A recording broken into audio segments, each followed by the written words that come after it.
do it! Get a grip! This stupid video I just showed you! I almost stroked out and died over it. You're watching a different show! You donkey! You ain't a captain of nothing but a sinking ship! Don't do this to me, Harry! The Ohio State, it's Ohio State! What do you mean, the?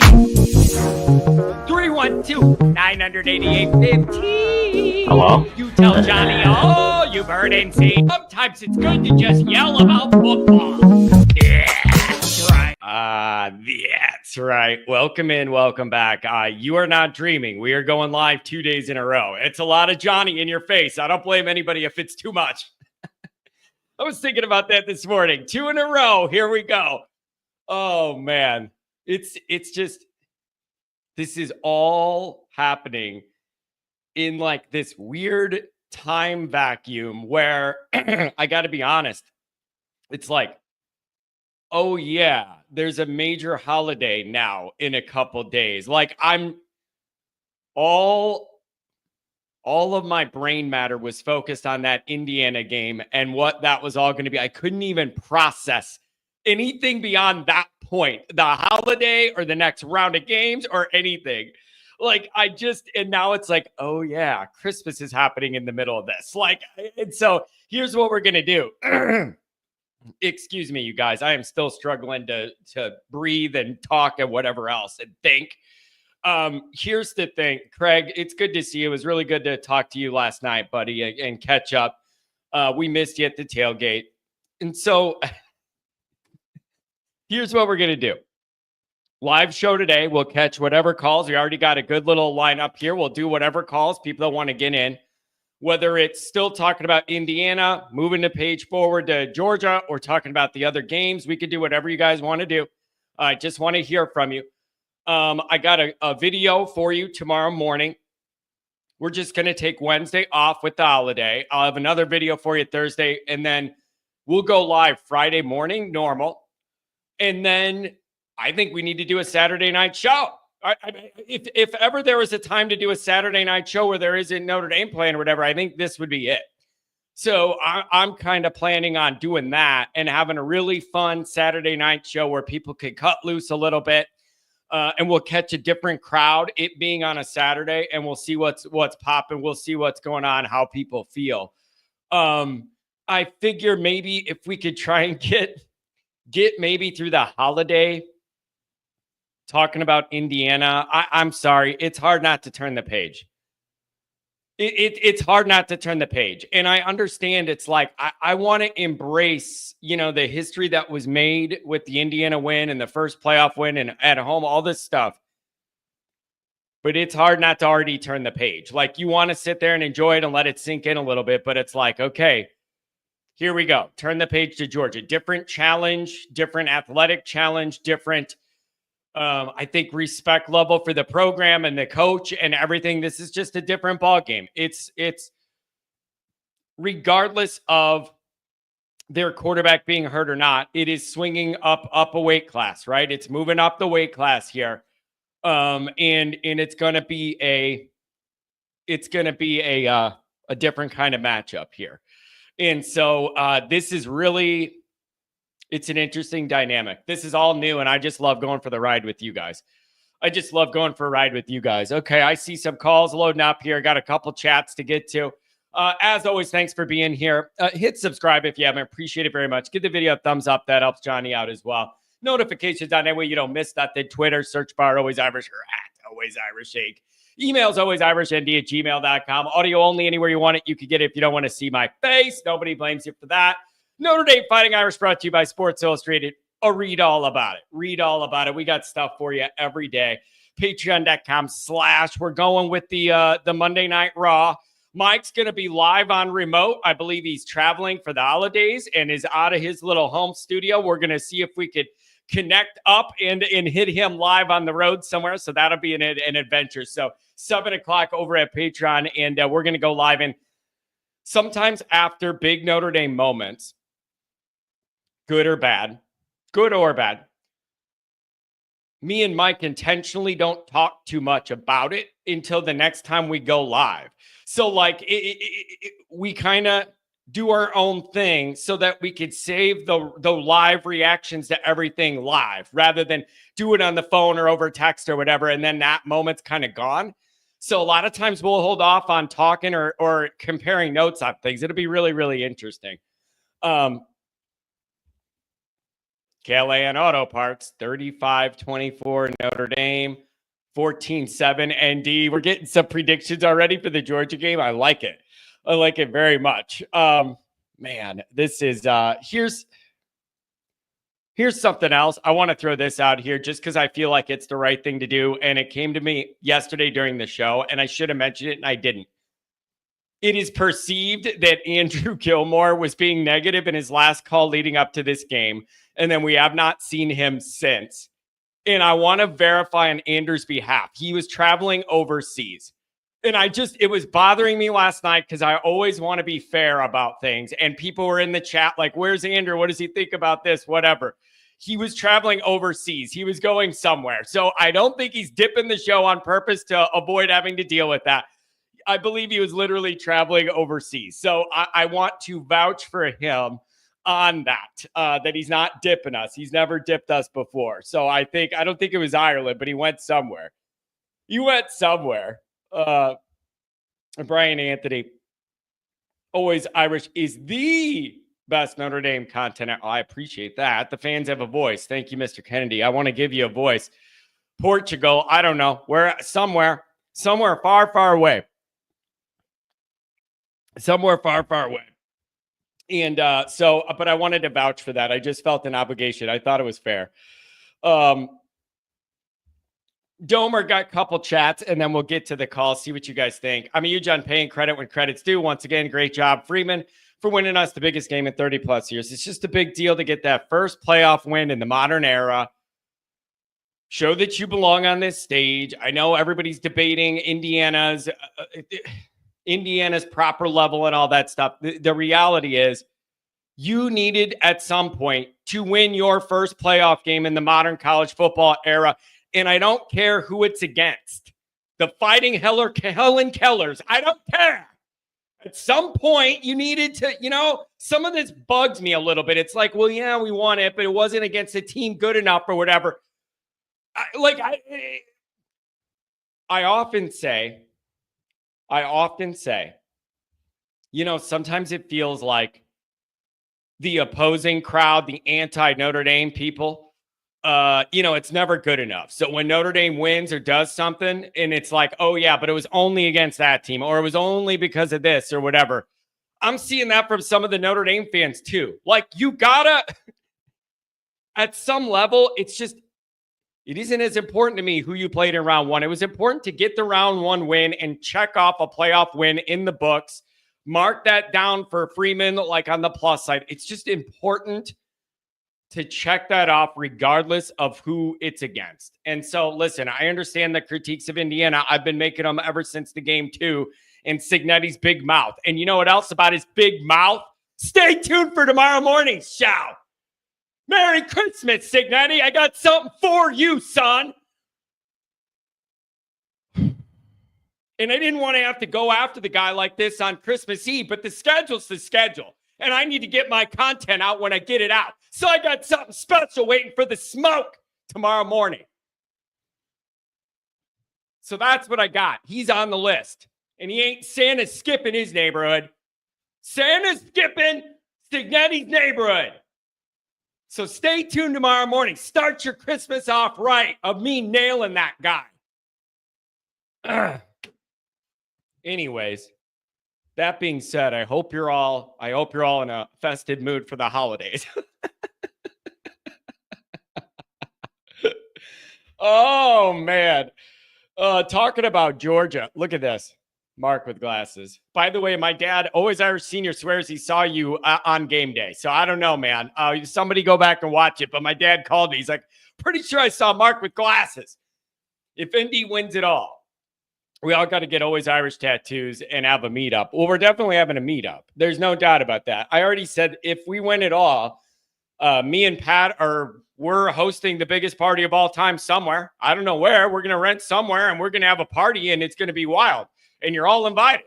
You're all invited. Even the trolls, you're all invited. So that's definitely happening. The tattoos, I don't know. Where am I going to get a tattoo, bro? I have no meat on me, man. What am I going to do? I get a leprechaun tattoo on my arm and it's a full wraparound. I mean, for Pete's Dragon, I don't have no meat. Regarding Georgia, they have the right to be arrogant. 2 titles. What do we have? 1988. Oh, well, that's perfectly fair. Perfectly fair. At least they could back it up. Signetti was riding Texas team. He absolutely was. He absolutely was, man. He really leaned into it. He went all, they gambled it all. They went for it all on that Google Me thing and just over the top with it, hoping that it would instill a confidence that they could, it didn't happen. So the interesting part of this now, callers, I'm coming right to you. I'm almost caught up and then we'll see what you guys think. Here's the interesting part of the dynamic. When you're Signetti and you so publicly went the way you did, leaning into the arrogant, over-the-top bravado stuff, and it backfired in your face to this extent on this stage, the real question is, how does he comport himself moving forward? Do you get do you get that same amount of bravado and over-the-top, Google me, blah, blah, all this stuff? Or does this make that guy go, okay, maybe I need to roll it back a little bit and we're not winning the Super Bowl and maybe I need to, I got out over my skis a little bit and I need to take it down a notch. So with Signetti, I want to see what this leads to as far as how that guy carries himself. Here's the understatement of a lifetime. If we win, I'll be thrilled. It's just, isn't that? It's the understatement of a lifetime. Georgia is very concerning. If ND was healthy, I'd be less worried. Injuries have been bad. I get it. The other chatter is, oh, well, Georgia's without their starting quarterback. And then there's some people who are like, maybe that helps Georgia because this guy's more mobile or whatever. So I don't know. And we still got like a week to think about it. I think this is a big takeaway. Georgia is concerning, but they're not Bama 2020. When I was recording some of the stuff that's coming out for later in the week, I wanted to get ahead of it because I'm going to have holiday stuff and not in my normal recording. So I recorded a couple things ahead. This is one of my main themes. You respect what the Georgia coaching staff is, and you respect Kirby and what they built and everything and all that, all the accomplishments on the biggest stage. You got to give him credit for that. There's no way you can take that from him. You respect the recruiting operation, top 3 talent every single year without fail. Top 3. And if they're number 3, they're probably mad. But I went and looked at it for what I was writing and recording, and there it is. Number 1, number 2, number 3, number 1. Top 3 recruiting classes, nonstop. You respect all that. You acknowledge all that. All of that is factual accolades in their favor. And you also acknowledge that even despite all that, they've looked vulnerable this year and had games where they didn't play great and they lost. And it's not like they're totally impervious to negative football things happening. So it's perfectly fair to acknowledge what they've been, where they've been, how they got there, say that they have a good coach that's won on an elite level in these moments, all of this. But at the end of the day, they've still looked vulnerable this year. And I think all of that is fair to consider in the mix. Georgia almost lost Georgia Tech. Calm down. The pushback would be, I thought about this. The pushback would be them playing that Georgia Tech team isn't going to be the same as them preparing for a playoff type moment. It's going to be totally different. They're going to be locked in. There is no such thing as overlooking a playoff situation the way you could overlook a Georgia Tech team to end the year. I don't know. I'm just trying to imagine what the other side of that is when you're like, okay, look at the games they lost and look at 8 overtimes against Georgia Tech, whatever, who isn't the greatest team in the world.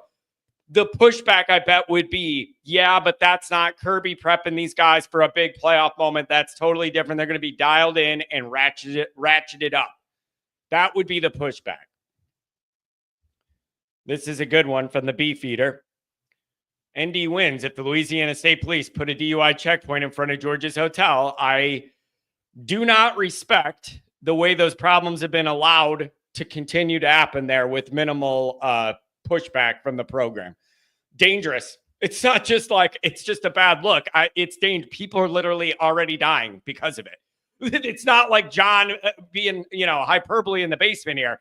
People have already literally died because of what they do down there. Whatever. Very irresponsible. Ohio podcast. So we kicked ass, and so did the Irish. We're both one game into the most epic natty of all time between Ohio State and Indy. Ohio podcast. You guys went from wanting Ryan Day fired to now you're having him in the championship in about a week. I want to know where the Ohio State people are at. You literally went from running the guy out the door, and people I talked to that liked Ohio State almost wouldn't have mind if they lost this last game because it would give them more evidence and reason to move on from Ryan Day. And then 2 days later, now we're back in the championship hunt because he decided not to coach scared one time and open it up against a team that was frozen and didn't want to be there. It's a wild world. If you're in Notre Dame land, it's always a wild existence. The Ohio State existence is a wild one right now, too. I can't imagine where all their emotions are at with considering all the different things that have happened. The offense looks completely inept against Michigan, and Day looks scared to coach or do anything, and then they come out and light up the sky in the cold. Ohio State has a lot of things to consider here in a weird way. So Eric, I'd love to know. Merry Christmas to you. I would love to know how you guys are processing through that. Always good to have a Rudiger here. So bummed I missed yesterday. We were hosting the kids wrestling tournament. It's all good, Rudy. Good to have you here. Callahan Auto Parts, 3524. Appreciate that. $5 holler. Here's for the rum chata for your hot cocoa, my brother. Happy Christmas. Yeah, listen, man. It's going to be a good Christmas for both of our groups. Everybody, we won games, and you got a lot coming your way. Steven Arado with the $5 holler. Happy Festivus, John. We'll begin with the series of grievances. Festivus is your heritage. Listen, man, I don't have any grievances. I just take it easy. I don't have any grievances. I don't have any football grievances. I just go with the flow, man. I let things go. Jeez. Don't even Jerry Reinsdorf. Don't even bring up any Chicago sports. I'm over all of them. People are saying that Mills is back and he's okay, and it's that would be good. That would be good. Buckeye Nation's back to all in until we lose again. It is just I was thinking about you guys. Like, as wild as it is to be a Notre Dame fan a lot of times, I was just putting myself in the Buckeye shoes where you're like, you have that animosity and anger towards your head coach as that ball game started. Like, I've been here. I know what this is like. It messes with your brain, man. Half of those Ohio State people watched that game wanting them to like win and kick ass, but some of them deep down were wondering, if we lose this game, is that the actual answer? Is that going to be an easier path to get us to our next title? Then they start winning, and then you buy back in, and it looks impressive, and now you're buying the hype, and now you're saying you're going to the championship, and everything's fine, and the Michigan thing never happened, or what? It's just a lot. It's just a lot to process. All right. Let me look at the call-in lines. All right. I want to hand it over to, didn't Young come back out? I thought Young came back out after he got hurt and played again. So I thought that meant he was fine. Here's one more thing. I'm thinking about this Georgia thing. Here's what I find interesting. It wasn't long ago, Georgia was a brand name, big helmet, elite style program with potential that hadn't won a championship since the 80s. Does that sound like anybody else you recognize? And I believe it was even a longer streak than Notre Dame's. Wasn't it 1980 up until they broke through? And so it wasn't long ago that the Georgia program was that helmet that carried a lot of weight, but struggled to get back up on a national stage level and struggled to fight their way back up that chain. And they used to be the brand that, a brand along with us, that used to take a lot of crap for not winning since the 80s and all that stuff and not winning since 80. And it isn't easy to climb your way back up. I see a lot of similarities there. Obviously, Notre Dame's never going to recruit like I'm not saying similar in that way, but just that journey of like big brand name element, hasn't won since the 80s. It's a tough fight back up. Nobody gives you a break for anything. You just got to earn it, and you got to win your way back up that ladder of college football. You got to earn there's no easy way back up. You know, they always say teams go up and down in college football and they have these periods of peaks and valleys. It's not easy to climb your way back up the ladder. Now, when you can recruit like Georgia, it's easier for a team like them than it would be for Notre Dame. But I do see that. And I remember following that Georgia journey and just how tough it is to climb back up and break through. And I think about that because I remember that used to be the big thing on them. And I used to be like, well, we haven't won since 88. Well, they haven't won since 80. So at least let people make fun of that on Twitter instead of us. Right. And so I don't know, Alabama Jones, I'm telling you this right now with the Alabama Jones. I'm putting out a Patreon on. I've done so much content since I've been home. I don't even remember what I posted and what's still pending. I have no idea. I posted a thing about Alabama Jones in the Shane Gillis effect and what that represents for Notre Dame. And I think you may laugh at that or be like, what do you mean or whatever. No.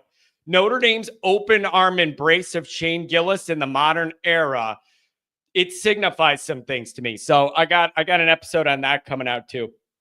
So I don't know, you guys. This is Respect But Verify, Georgia. That is the name of the video coming out Thursday. Respect But Verify. And so there's a lot to respect there, but at the same time, Notre Dame should not go in there and lay down. This is not the top-notch Georgia team that Kirby's had, like operating on all cylinders, unbeatable, like impervious to anything. This isn't that. So that doesn't mean to take them lightly. That doesn't mean to predict Notre Dame blows them out over all that talent and a coaching staff that has experience. That doesn't mean that. So that's what I mean when I say respect but verify. And Thursday's show is all about that. And we're going to go into this. So I don't know. It's going to be really interesting. So here's the deal. We got some callers. If we could keep it short, 5 minute, we're going to try and do 5 minutes. Omar's in here. I got a little timer on the clock thing to try and get everybody in. We're going to try and do 5 minutes. 618, what's going on? Good morning, John. How are you? I'm doing very, very well. This is all just new territory I'm happy to be wading in with Notre Dame in this playoff and getting this win and what's coming next and the holiday. It's an interesting week. This is all history. What do you think? It is. I love the new format so far. I mean, I know, ESPN and their bias drives me crazy, but to have, 4 games this weekend, take a little break for the holidays, 4 more coming up on New Year's, take another little break. I love that. I love how it's stretched out, gives all the teams time to rest, get healed up, and produce. I mean, I know this weekend was kind of a dud if you're looking for close games, but yeah, there's still football to watch. Can I ask you this? I've been thinking about this. Can I ask this? I'm trying to think about how like all these games ended and you didn't really even have one that was like dramatic down to the end or had you on the edge of your seat. Do we just agree that like the experience of this expanded format round 1 hosting on campuses has been very entertaining and we liked it while we acknowledge the games weren't the best? Like, can I have both where I say that I love it and I was wildly entertained and I'm glad we have it, but I also acknowledge the games weren't great? I think I could live in both worlds at the same time. Am I being contradictory or do you get what I mean? I do, and I 100% get what you mean. And I'll counter back to that with, all ESPN has talked about, name your podcast, pick a different podcast, doesn't matter. Yeah. All they've talked about is how, Indiana didn't belong, SMU didn't belong, this, so on and so forth. Okay, don't you think if we stop giving byes to automatic conference champions, don't you think Boise State and Indiana would have been a decent game? Don't you think Arizona State and SMU would have been a competitive ball game? Yeah, that's a really good point. Yeah, and that's going to be one of the things that we have to see leading into this new playoff. One of the things I wrote about and talked about was there's no data. There's no evidence. This is all theoretical leading into this. And there was just no data points to be able to look at what seemed like it worked right the way people were thinking and what didn't and what maybe needed to be adjusted or whatever. And so now we're starting to get the data, and it'll be really interesting to see if there are changes, who proposes them, who thinks they benefit from them. That's the other thing. These changes, if there are any, aren't going to be all for genuine reasons. There are going to be people angling for what benefits their conference or whatever. It's going to be interesting, but wildly entertaining. Oh, definitely. And I've heard in yesterday's show and other places that they gave Notre Dame the Friday game for a reason.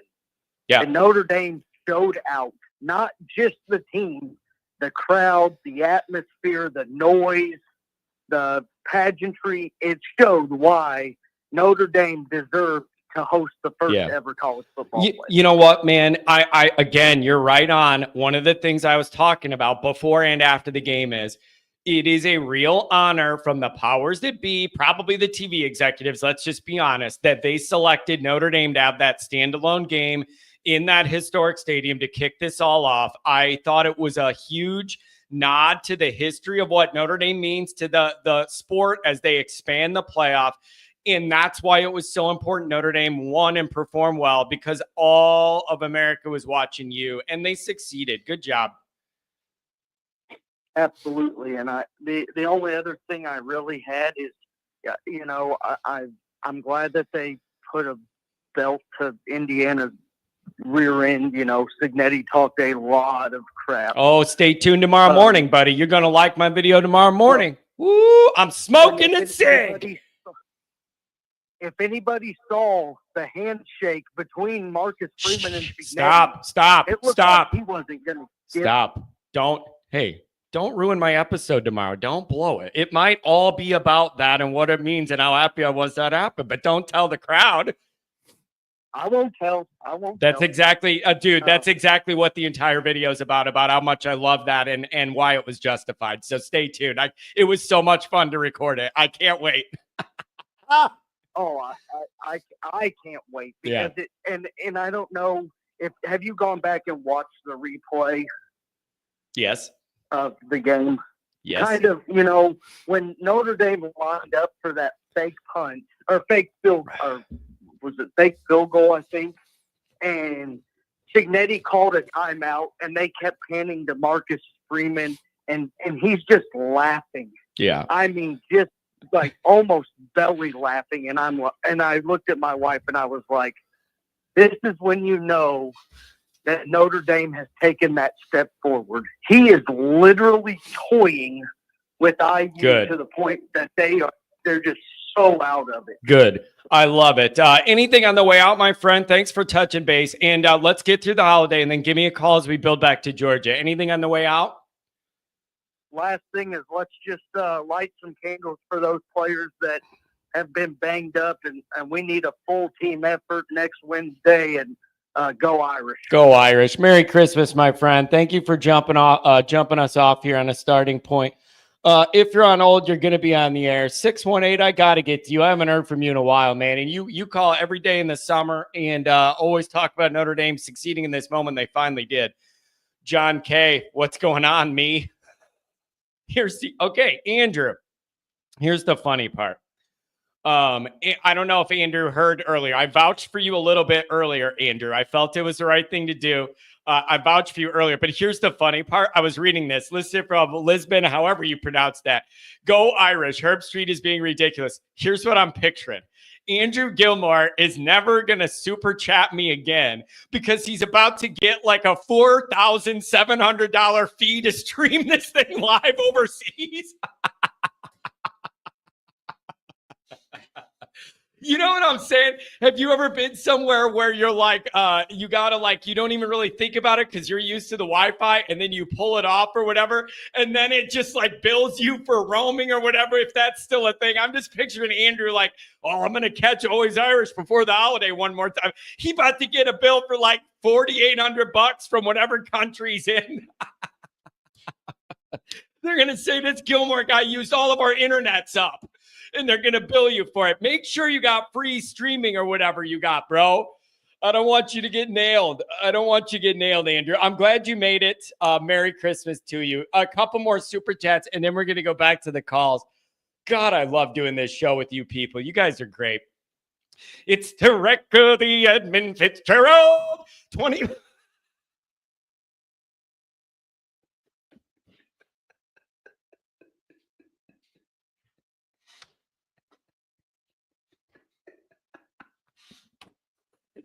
I know it's bad form to laugh at your own material. I just can't. Just saw that name and it's the first thing I thought of. Oh, man. When the gales of November come early. Oh, $20 holler from John. According to Isaac Punts, I don't know who that is, kickers were unable to break in the brand new CFP balls, resulting in terrible putts through the first round. Keep an eye on it. Does anybody feel a little better? Does anybody feel a little better about Notre Dame? The guy made a 49 field goal kicking an ice rock he made a 49-yarder kicking an ice rock at Notre Dame Stadium. Then he makes the other one. And then the next one was when you the one that got blocked. It was like when you have a 6:30 a.m. tee time and you tied one on the night before and you're like half hungover, but half have a buzz, but it's your tee time. And you just look up on that driver a little bit and you shoot a line driver and it just, and you look up and it ain't there because it's going underneath. That was a little bit of what that, but do you feel a little better? I still say this counts as progress, even though he shot a line driver in there. Jeez. $20 holler from Always Irish Art. I appreciate it. Next door, I just picture Always Irish Art, and it's a bunch of like framed pictures of me doing the stupidest faces I've ever done, and then we just print them. Imagine who wants that in their house other than Omar. He's going to buy out the website. Notre Dame. Next door neighbor is an ESPN sideline analyst. We'll call in and let you know what she thought about the Indy atmosphere. That's extremely interesting. Look at Tom. The Georgia fans are arrogant and ignorant. Bad combo. Tom, we were just saying that about Indiana. At least Georgia has some reasons to be that way. Like multiple titles in the modern era. NFL talent out the wazoo. I am much more amenable to the concept that Georgia people are running their mouths, even though they've proven to be vulnerable this year. So they can't act like they're just totally in a suit of armor and nothing can affect them. I'm way more open to anybody from the Georgia side talking crap. They actually got skins on the modern wall. They actually have skins on the modern wall. That was the problem with Indiana doing it, is you are nothing. You've never been anything. You just showed up 2 minutes ago and you're acting like you're Alabama Jones down there on the set. God, I love you, Tom. You're a real one, man. Anyone else enjoy ESPN over NBC? Again, you guys are really, really good at this. You are really good at this. This is another video or article coming out. I don't even remember what I did, but I did a whole thing just talking about this.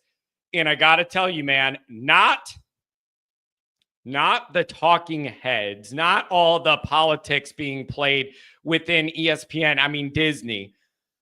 I mean, the production, audio, visual, way better with ESPN, ABC, and Notre Dame Stadium than NBC. It was stark. It was clear. The visuals were better. The production quality was better. The audio was better. And it really kind of exposed where NBC's lacking. I was not impressed at all. Like when you don't know what you could have until you have somebody else come in there and do it, because you're not used to anybody else being able to have a camera in Notre Dame Stadium. So you don't know. You don't know. I did hear men grunt. That's one of the things I picked up. You could actually hear those guys hitting each other. 815, what's going on? Hey, John, how you doing?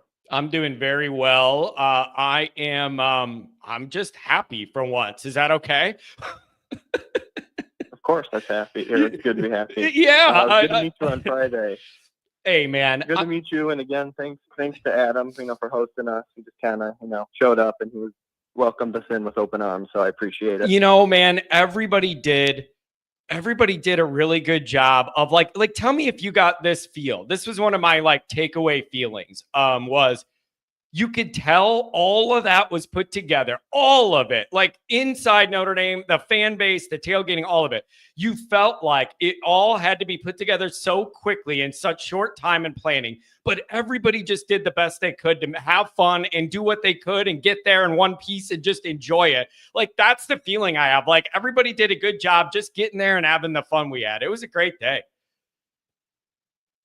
Yeah, it was a great day. I told you it was the first time I'd been there in a couple of years. So, I did the whole 9 yards again, went to the grotto, lit a prayer, went to the dome, took some pictures. So yeah, it was a good day. It was very good to be back and, meet everybody. Well, thanks for coming by. And again, thanks to Adam. Yeah, so thanks to Adam for hosting too, by the way. Yeah. So I'll give you a quick thought on the, upcoming game. My biggest concern with this game is just the amount of, big time games George has played in. If you think back from 2017 till now, how many playoff games have they played in? They played in 2 title games. Yep. They played in so many, New Year's Six bowls. They played in so many, top ranked matchups in the SEC. So I think that's just the biggest concern is the amount of big game experience they have compared to us. Yeah, it's fair. And I don't know if you're referencing players and staff too, but that is a big part of it to me is I respect Kirby to prepare his team for this moment appropriately. I have zero questions about that. He's been there, he's done that, he's done it and succeeded. And so you're not going to get any gifts as far as them not being ready for a moment or not being properly prepared. You're not going to get that. You're going to get their best and you're going to have to go in there and beat them. And I'm telling you, here's the other thing you're going to get. Notre Dame, people are going to talk about the games Georgia has struggled in this year, either lost or almost lost, and point to that as a reason Notre Dame can hang. And they're going to say, yeah, but the postseason's different. And you can't compare a run-of-the-mill, whatever Saturday to what a playoff game is be. We're going to be a different team and be ready. That's what they're going to say. So it's up to you on your perspective on that. Yeah, and I think the other thing that I guess you could say comparable from this game to a game we played earlier in the year that I can see happening is if you remember, and again, if you can if you think I'm wrong, you can tell me, but towards the end of that A&M game, they started to, run the ball on us very well. And for some reason they stopped running it, which I think everyone was like, why did they stop running it? They were being efficient because they got that big SEC line. So my other concern, is over the course of the game, are they finally going to, wear us down running the ball? Granted, they do have some running back injuries, but, we have injuries on the D-line. So my thought is, eventually over 4 quarters, are they going to, finally break through? I think it's this totally is going to be fair. a Big Ten-ass football game. I think it's totally fair. There's not going to be a lot of throwing downfield. It's going to be, run, play action. There's not going to be, a bunch of spreading the ball around. So I guess you could look at it as, do you look at it as if Notre Dame has to devote more resources to stop in the run game, which they may have to, then is that where you're glad you have the secondary you have because you trust those guys back there kind of on an island or manned up to do what you need to do? You may have to devote more resources to stop the run game here. I'm open to that. You may just have to do it and then trust those guys in the back end to man up and be exposed and just take care and hold up. I think that's perfectly legitimate concern. I totally agree with you. Anything else on the way out? I'm glad we were all able to meet. Anything else as we enter the holiday here? What else is going to be on your mind? Yeah, one more quick thing. Quickly about the Georgia game is their receivers are, kind of their weak point of the team. They lead the nation in drops. So, I think that does help us. And then last thing I noticed yesterday, this was kind of a weird, I was sitting in my room watching the Peacock show. And, remember during the Virginia game, they did that fake punt, they scored, and they called the flag back. They did like a little segment on that. And they were interviewing Freeman about that. And he's like, well, you know what? We're just going to have to, make a new one. And, they did the fake punt against Indiana. Yep. So I think one of the weird wrinkles in his, philosophy is he always has a new special teams fake something up his sleeve. I like it. So he might, maybe he had two and he used one against Indiana and he's waiting on one. He's got one in the bank, in case we need it against Georgia. So I like it. That's just kind of something I saw on the show and I, piqued my interest. I was like, oh, all right, he's making, that a priority. Yep. And you may, and like you said, you may need to try and steal something here, against a Georgia type team. I really, really like that. Hey man, really good meeting you. Thanks for coming out and have a good holiday and then give me a call afterwards. Okay. All right. We'll do. Good talking. Thanks a lot. Oh boy. If you're on hold, you're going to be in the air, but I got to blow my nose again. I'm sorry, you guys. I got this sinus thing. We went from 50 degrees to 0 degrees. And then I get all stuffed up and then I got to go through the frozen tundra at Notre Dame and that didn't help. And I'm all messed up. So forgive me. I'll be right back.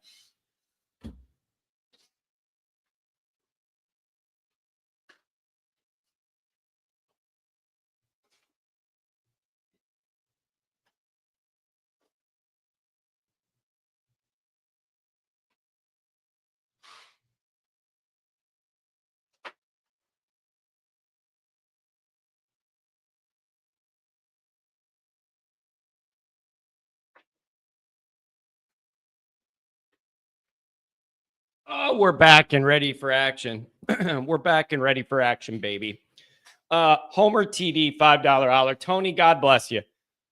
Hi, John. I'm very happy. First, for all longtime Notre Dame fans, let's go. Tony, given what this all literally means to your actual family, for you to text me right after the ball game and your first thought to be that you are happy for my family and the always Irish family tells me a lot about you. And the kind of guy you are.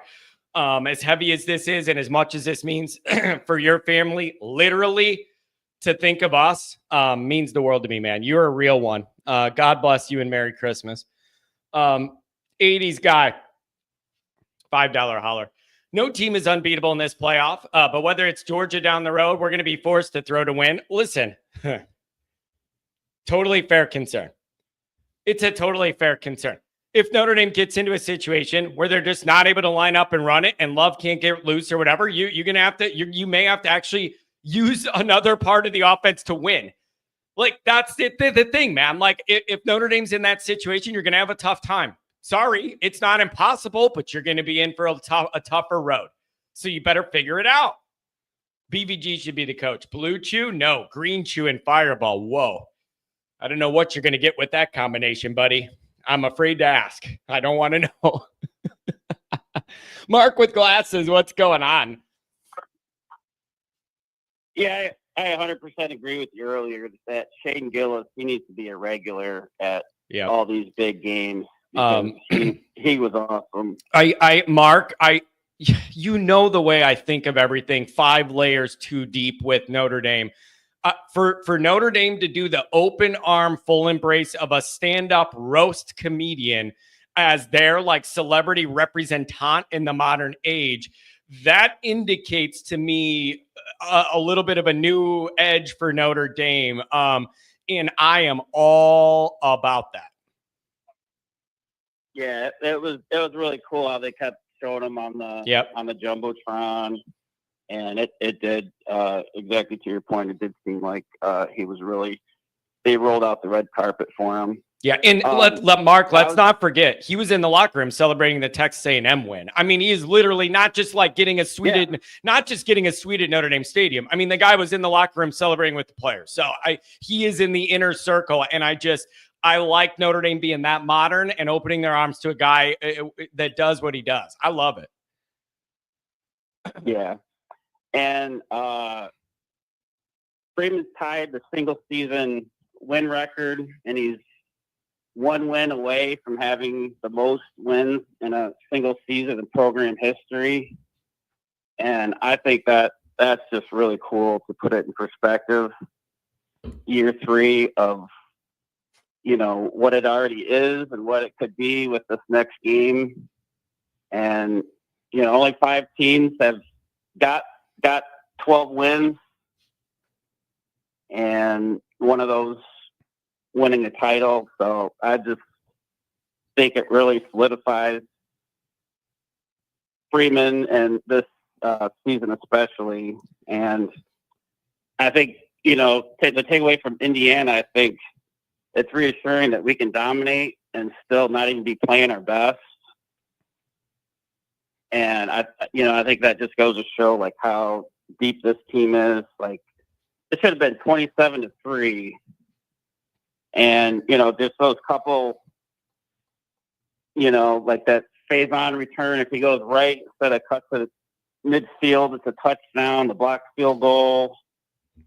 And like, I think Denbrock's still throwing a few more times that I would kind of care for.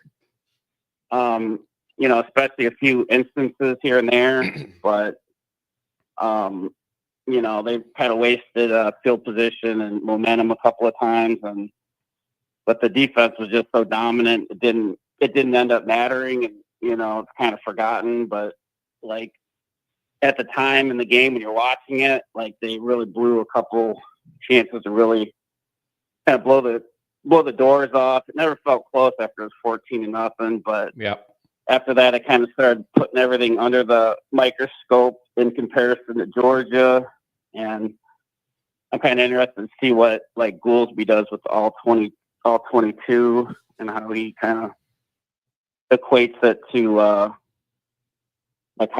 he thinks it'll look. But yeah, those are like my biggest takeaways from that game was just like, I'm just optimistic because I don't think we came close to playing our best, and it still wasn't even close. That's a good point. That's a good point. Mark, and we met up before the game. It's always good to see you. And I was wound a little tight. I think everybody could tell I wasn't quite myself. I was wound real tight in that parking lot. What did you make of just the feel? It just felt like a really unique, special bonding moment for everybody lucky enough to get there together and brave the cold and just be together for whatever this was going to be. It was a special moment for everybody. And I'm just glad we were all together. Oh, definitely. And like, I couldn't have been like more proud of that stadium and the fan base. The like production value was 10 out of 10. And I just hope that's like the new precedent. Like, I know, like, you're going to have the games against the lesser opponents that it's hard to get to that level. But as far as these bigger name teams and big games, like I just hope that kind of keeps up because that was just electric. Yeah, it was really a job well done by Notre Dame. They pulled out all the stops. The fan base did our part. It was just a really special day. Mark, God bless you, man. You're a good dude. You've been around a long time. You up the show out with some of the content stuff you do, and you're at the events and everything. And I hope you have a Merry Christmas and everybody can relax maybe for a day or two, and then we'll get back to business. How about that? Meet me outside. How about that? Aren't you going to ask me if I have anything on the way out? I do want to know what you have on the way out. I got one more thing. I hate Kirby Smart's fat face. He's got that stupid haircut. I cannot stand that jackass. And that's saying a lot because we just got finished with spaghetti. But dude, after I went into this, I went into this Christmas thing of like, oh, the holidays, maybe you can have a day to relax. And you got this guy's fat face and his stupid haircut. Merry Christmas. Constantly complaining on the sideline to the ref. Every call, every play, he's bitching about something. Yeah. That Bulldog they got is ugly as all could be. His face looks like a butt. Oh, God. That stupid fan base is always chanting. Like, why are they chanting for a conference? Oh, that's a good point. It's a very, very fair point. Mark, I like it. I like that anger. Get it out. I can't stand Georgia. I can't stand the SEC and Kirby Smart has a dumb haircut. Thanks for taking my call. I love that. Merry Christmas to you, Mark. God bless you. I did the whole, I tried to round it all back to the holiday spirit. And he's like, no. I got one more. Respect to John. I love how he doesn't block or ban anybody unless they go over the top. Yeah, you really got to try. And it's usually not football. It's usually if you go beyond that is where you get in trouble with me. Let's see. Look at this. Not a fan of Freeman. I think he's a clown. You guys, don't let this bother you. Come on, man. It's a clown that wants everybody else to be a clown too. Don't take it that seriously. I mean, how many people put the clown emoji and it matches their avatar? Don't let him get you. Don't let him get you all worked up. Freeman has more playoff wins than Kelly. Mikey Poles, he certainly does. Mikey Poles is another one that made a long, cold journey and was in the tailgate with us with his people rocking. And it was always good to see Mikey Poles. Dominating line of scrimmage. It's from the Savage Dog. The Dogs. In dominating line of scrimmage, that's kind of fun to do. I see why they all do it so much. The dog. You got to get that. The dog. You got that dog. Dominating the line of scrimmage isn't happening. Have you seen Georgia play in these meaningful games? I knew this was going to be the angle.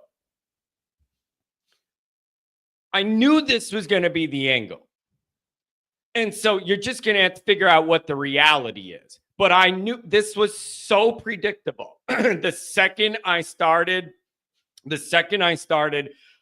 thinking about the Georgia thing, this was the narrative. It was going to be, I don't care if you point to the games they lost or almost lost, and how average they looked and played.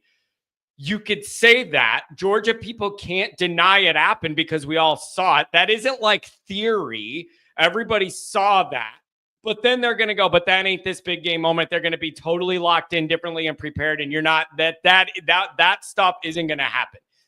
That's the predictable angle. And then you just got to see where the facts are in the game, right? What the facts are in the game. Tech was a meaningless game. That's the narrative. And so you're going to see a lot of that evidence used as why Notre Dame has a shot here and all this. And then they're going to push back and go, we didn't care. We weren't engaged, whatever. That's it. Adam says, heading downtown for last minute shopping. Wish me what downtown, Adam? Tell me you're not making the drive into the city a couple days before Christmas. Bro, come on, dude. Give Tiffany the credit card and say, go online and get whatever you want. Don't do this to yourself. Adam. Oh my God, I'm concerned for you making that journey downtown on a day right before Christmas. Woof! No, thanks. That's what Amazon's for, bro. So I see, rip Adam Dodd. Bro, I feel bad for you, dude. This is rough. So what else? Whatever. But that is, I went to Dollar General. There you go. Get the whole family gifts for $10.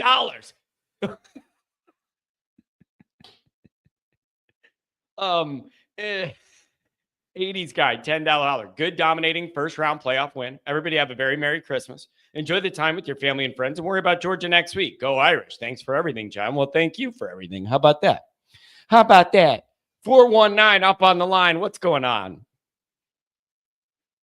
Hi, John. How's it going? It's going quite fantastic. I'm really happy Notre Dame delivered in this moment, got their first playoff win, made all that history at home. And now we're starting to kind of look forward to what comes next. What do you make of it? What I make of it is I wanted to go on a rant here about Indiana, if that's okay with you. I know we're trying to move on to Georgia. Oh, I love that. Yeah, go for it. All right. Yeah, I mean, there was all the talk after the game that, immediately after, before the Saturday games, that Indiana didn't belong because they got blown out, right? And, I mean, I think, that's dumb. But I do think, I would argue that in hindsight, Indiana didn't belong. Not because they lost by a lot, but they played like losers, right?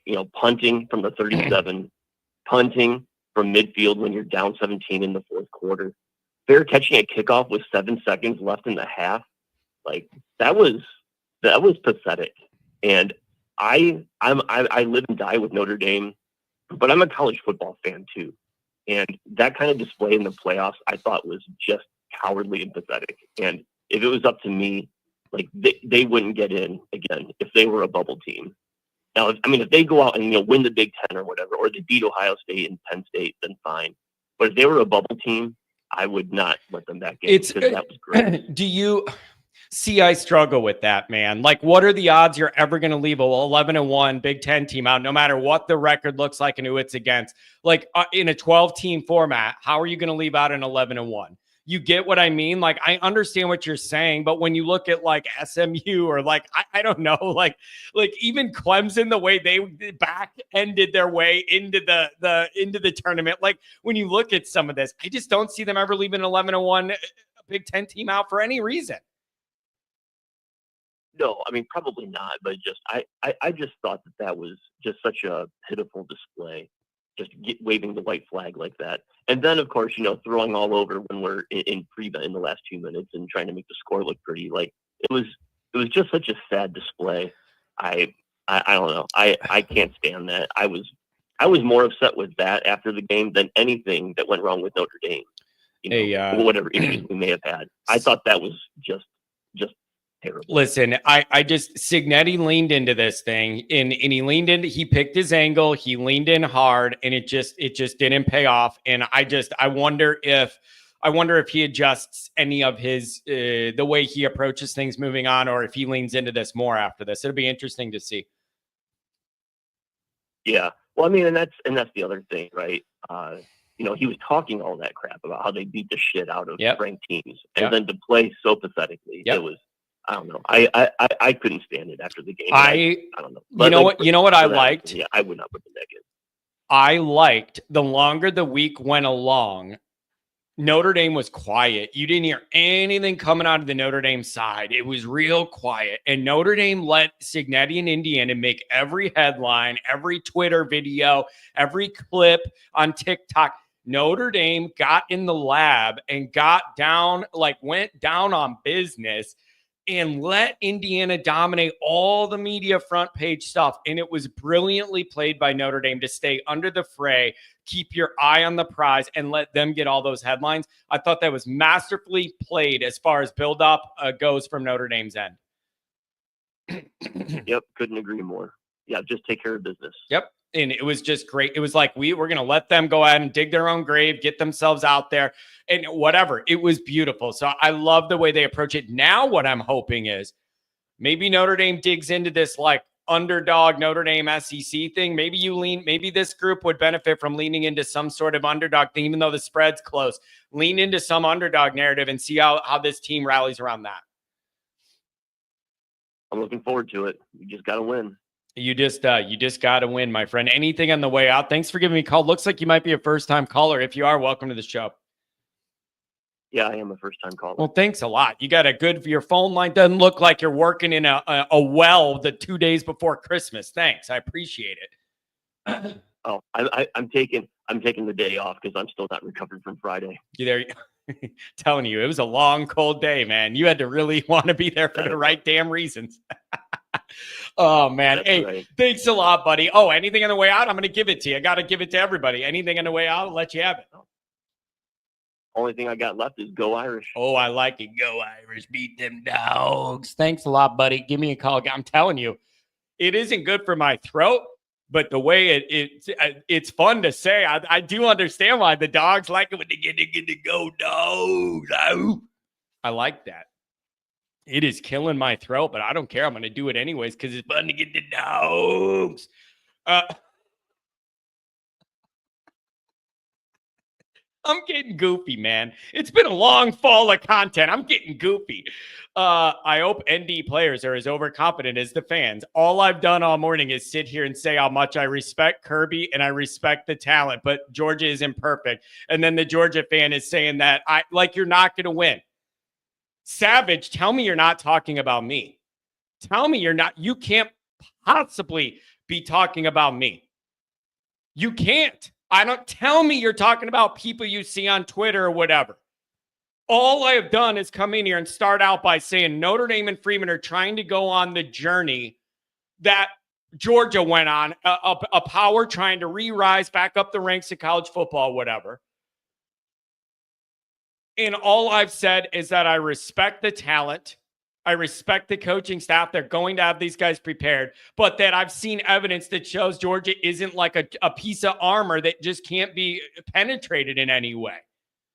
So please tell me you're not talking about me. I have gone out of my way to give respect to the Georgia program and coaching staff. I've gone above and beyond to try and do that.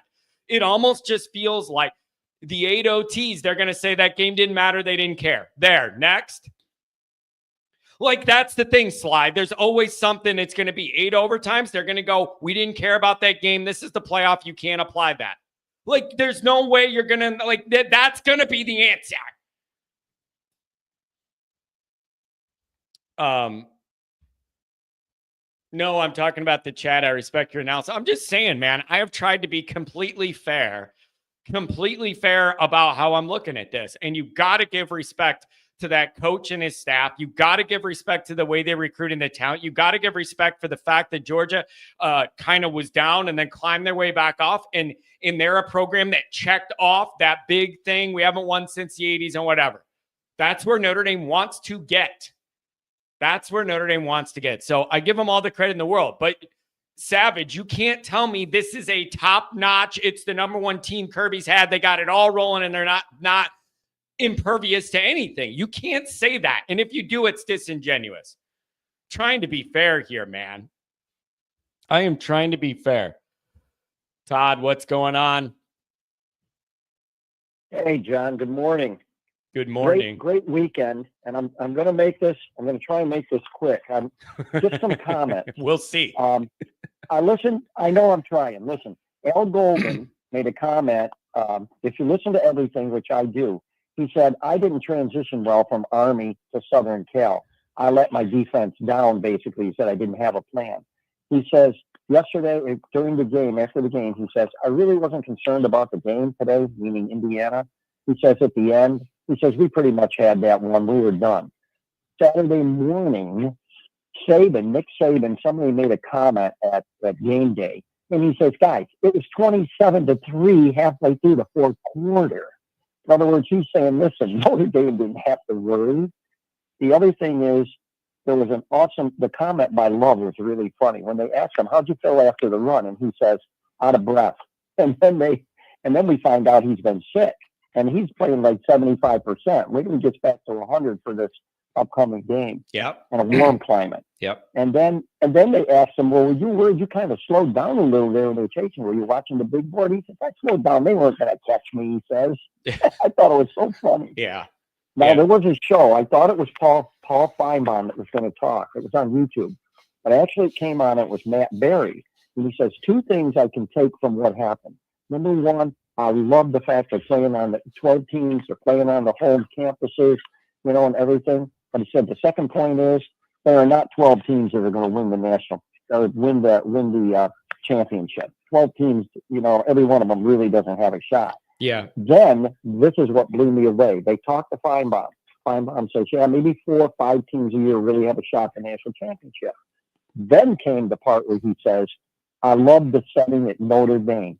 Basically, he says it was iconic as everything. He says, I'm sorry, Alabama, but Notre Dame is football. I almost fell off the couch when I heard that from Paul Feinbaum. Unbelievable. Yeah. You got to go see if you can find that. And he never mentioned the Georgia-Notre Dame game, not once. Yeah. Now I want to tell you something that I learned. I did some deep dives. Indiana, I didn't know this. Indiana, 10 of their 11 wins came against teams with losing records. Yep. 10. Yep. 10 games. Yep. Right? So then so Signetti, he ripped Signetti too. You got to go watch it. Feinbaum ripped Signetti, says, hey, enjoy sitting home for the playoffs next year. He gave it to him. I couldn't believe it. Then, so I looked this stuff up. Tennessee, he apologized for Tennessee, Feinbaum. He says, man, I couldn't believe it. Anyways, Tennessee, their teams combined, these are combined 1-loss records for their season, the teams they played. 66 and 78. Because he said, in fact, Feinbaum even said, the committee, I want to let you know, you blew it. You blew it. So they were 66 and 78. But with the remaining teams, the two teams with the best record, well, have the best record for teams they played against. Georgia is 82 and 62 were the teams that they played this year. The teams they played had 82 wins and 62 losses. But here's the big one. Ohio State, the teams they played, had 84 wins and 60 losses. They are the best team against their opponents. Notre Dame was 74 and 70. Penn State, 66 and 78. Penn State only played 4 teams with winning records because I do not consider a 6-6 season a winning record. I consider that not in the ballpark. So they played 8 teams Penn State played that were 500 or less, which totally shocked me. And but Ohio State has played 6 teams with a 500 or less record, but they went 84. But the teams combined were 84 and 60 because some of the teams had good records. So looking at everything here, I'm not too worried about Georgia. We'll have a good game plan. We don't need any more inspiration than, hey, one more step to the college football championship. I think that, you're going to know that. They're going to be playing in a warmer climate. I don't think the noise will be a factor. They're used to that now after playing, against Texas A&M. I think they're well drilled in that. I look at, can Georgia be run on? Yes. Do I have a concern about the new quarterback? Yeah, he seems a little bit more mobile than Beck, so I think that's a concern. But I also look into things where if you run against them up the middle, is what everybody's saying is one of their weaknesses. So it's going to be a game that comes down to more or less what is your scheme and what isn't your scheme. I think Golden has this many days to plan on the defense. I think, once again, I didn't see it, but I think they're holding back. I think they're going to put Price in as a running back, and they're going to put Love in the slot somewhere along the way. That would be good. I don't think the defense is going to know how to. I don't know how they'd cover it.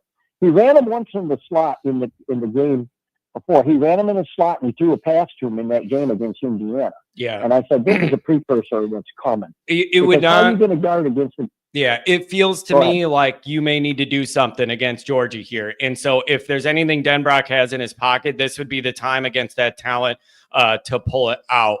Anything on the way out, my friend? I like all this.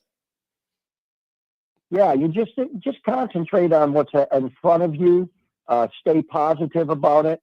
There's a scripture in the Bible that says, life and death are in the power of the tongue, and those that speak it will eat the fruit thereof.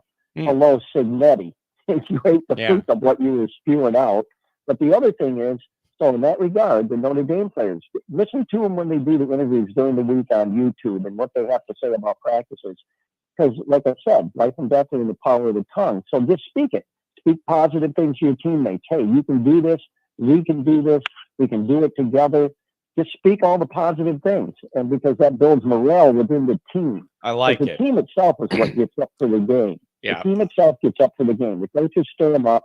But love the video they showed afterwards in the locker room for Notre Dame Saturday night. That was awesome, Yeah. And they had to blip Freeman. Yeah. Freeman used it off. The other thing I'd like to know, if somebody can find this out and share it on the show, what was Freeman so upset with that one official about? Because, boy, he went after him for about 4 or 5 minutes, just chirping at him. Yeah, I love it. He's trying to match Kirby because that's Kirby's favorite thing to do out on the field. Because he's out on the field. He's just training for that because Kirby's out on the field yelling at the refs every single minute of every game.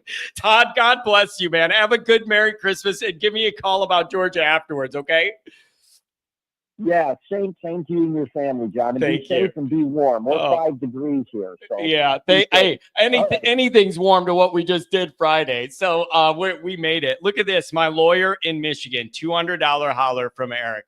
John, here's your Christmas bonus. The playoffs for ND doesn't start till ND plays Georgia. Eric, it means the world to me, man. You're firing up the phone lines. Like all this money, I'm not buying caviar and champagne with it. It goes back for the show so I can load up the phone lines for whatever's coming next in the playoff. But, man, that means the world to me. Little break, 10 seconds. If you're on hold, you're going to be in the air. You're going to keep it going.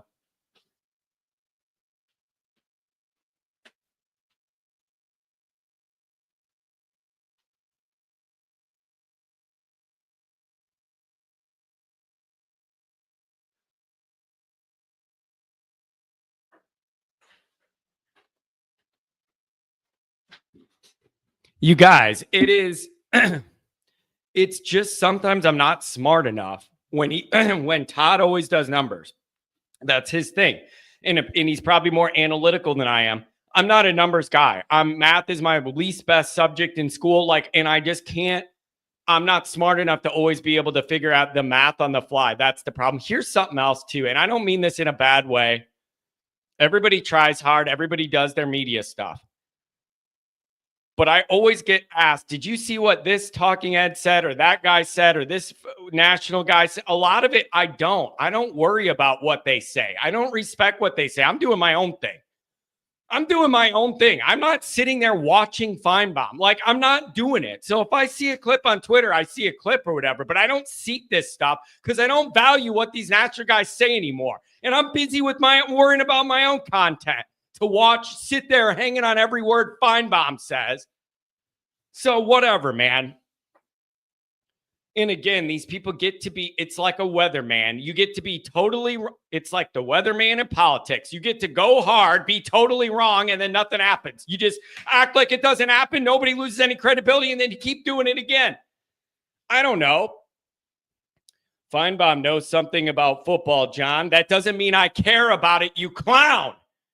He could know about it, but that doesn't mean I care about it. I'm not sitting there giving him my time. He may know about it. That is different than me caring that he knows about it. 703, what's going on? Hey, John, can you hear me? I can.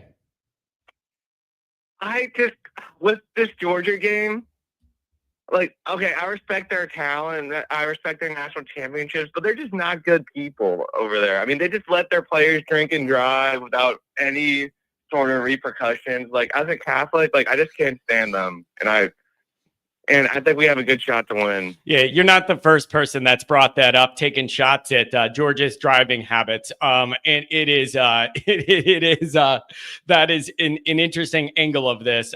But man, do you understand what I mean when I say I respect Kirby Smart, I respect the recruiting, but at the same time, this team is not perfect. And if you play really good, there's no reason Notre Dame can't make a run at this. I don't know any other. I can't be more fair than that. I know the Georgia people and the Georgia media people are waiting for me to snap off or pop off or clickbait myself or give them content going off about.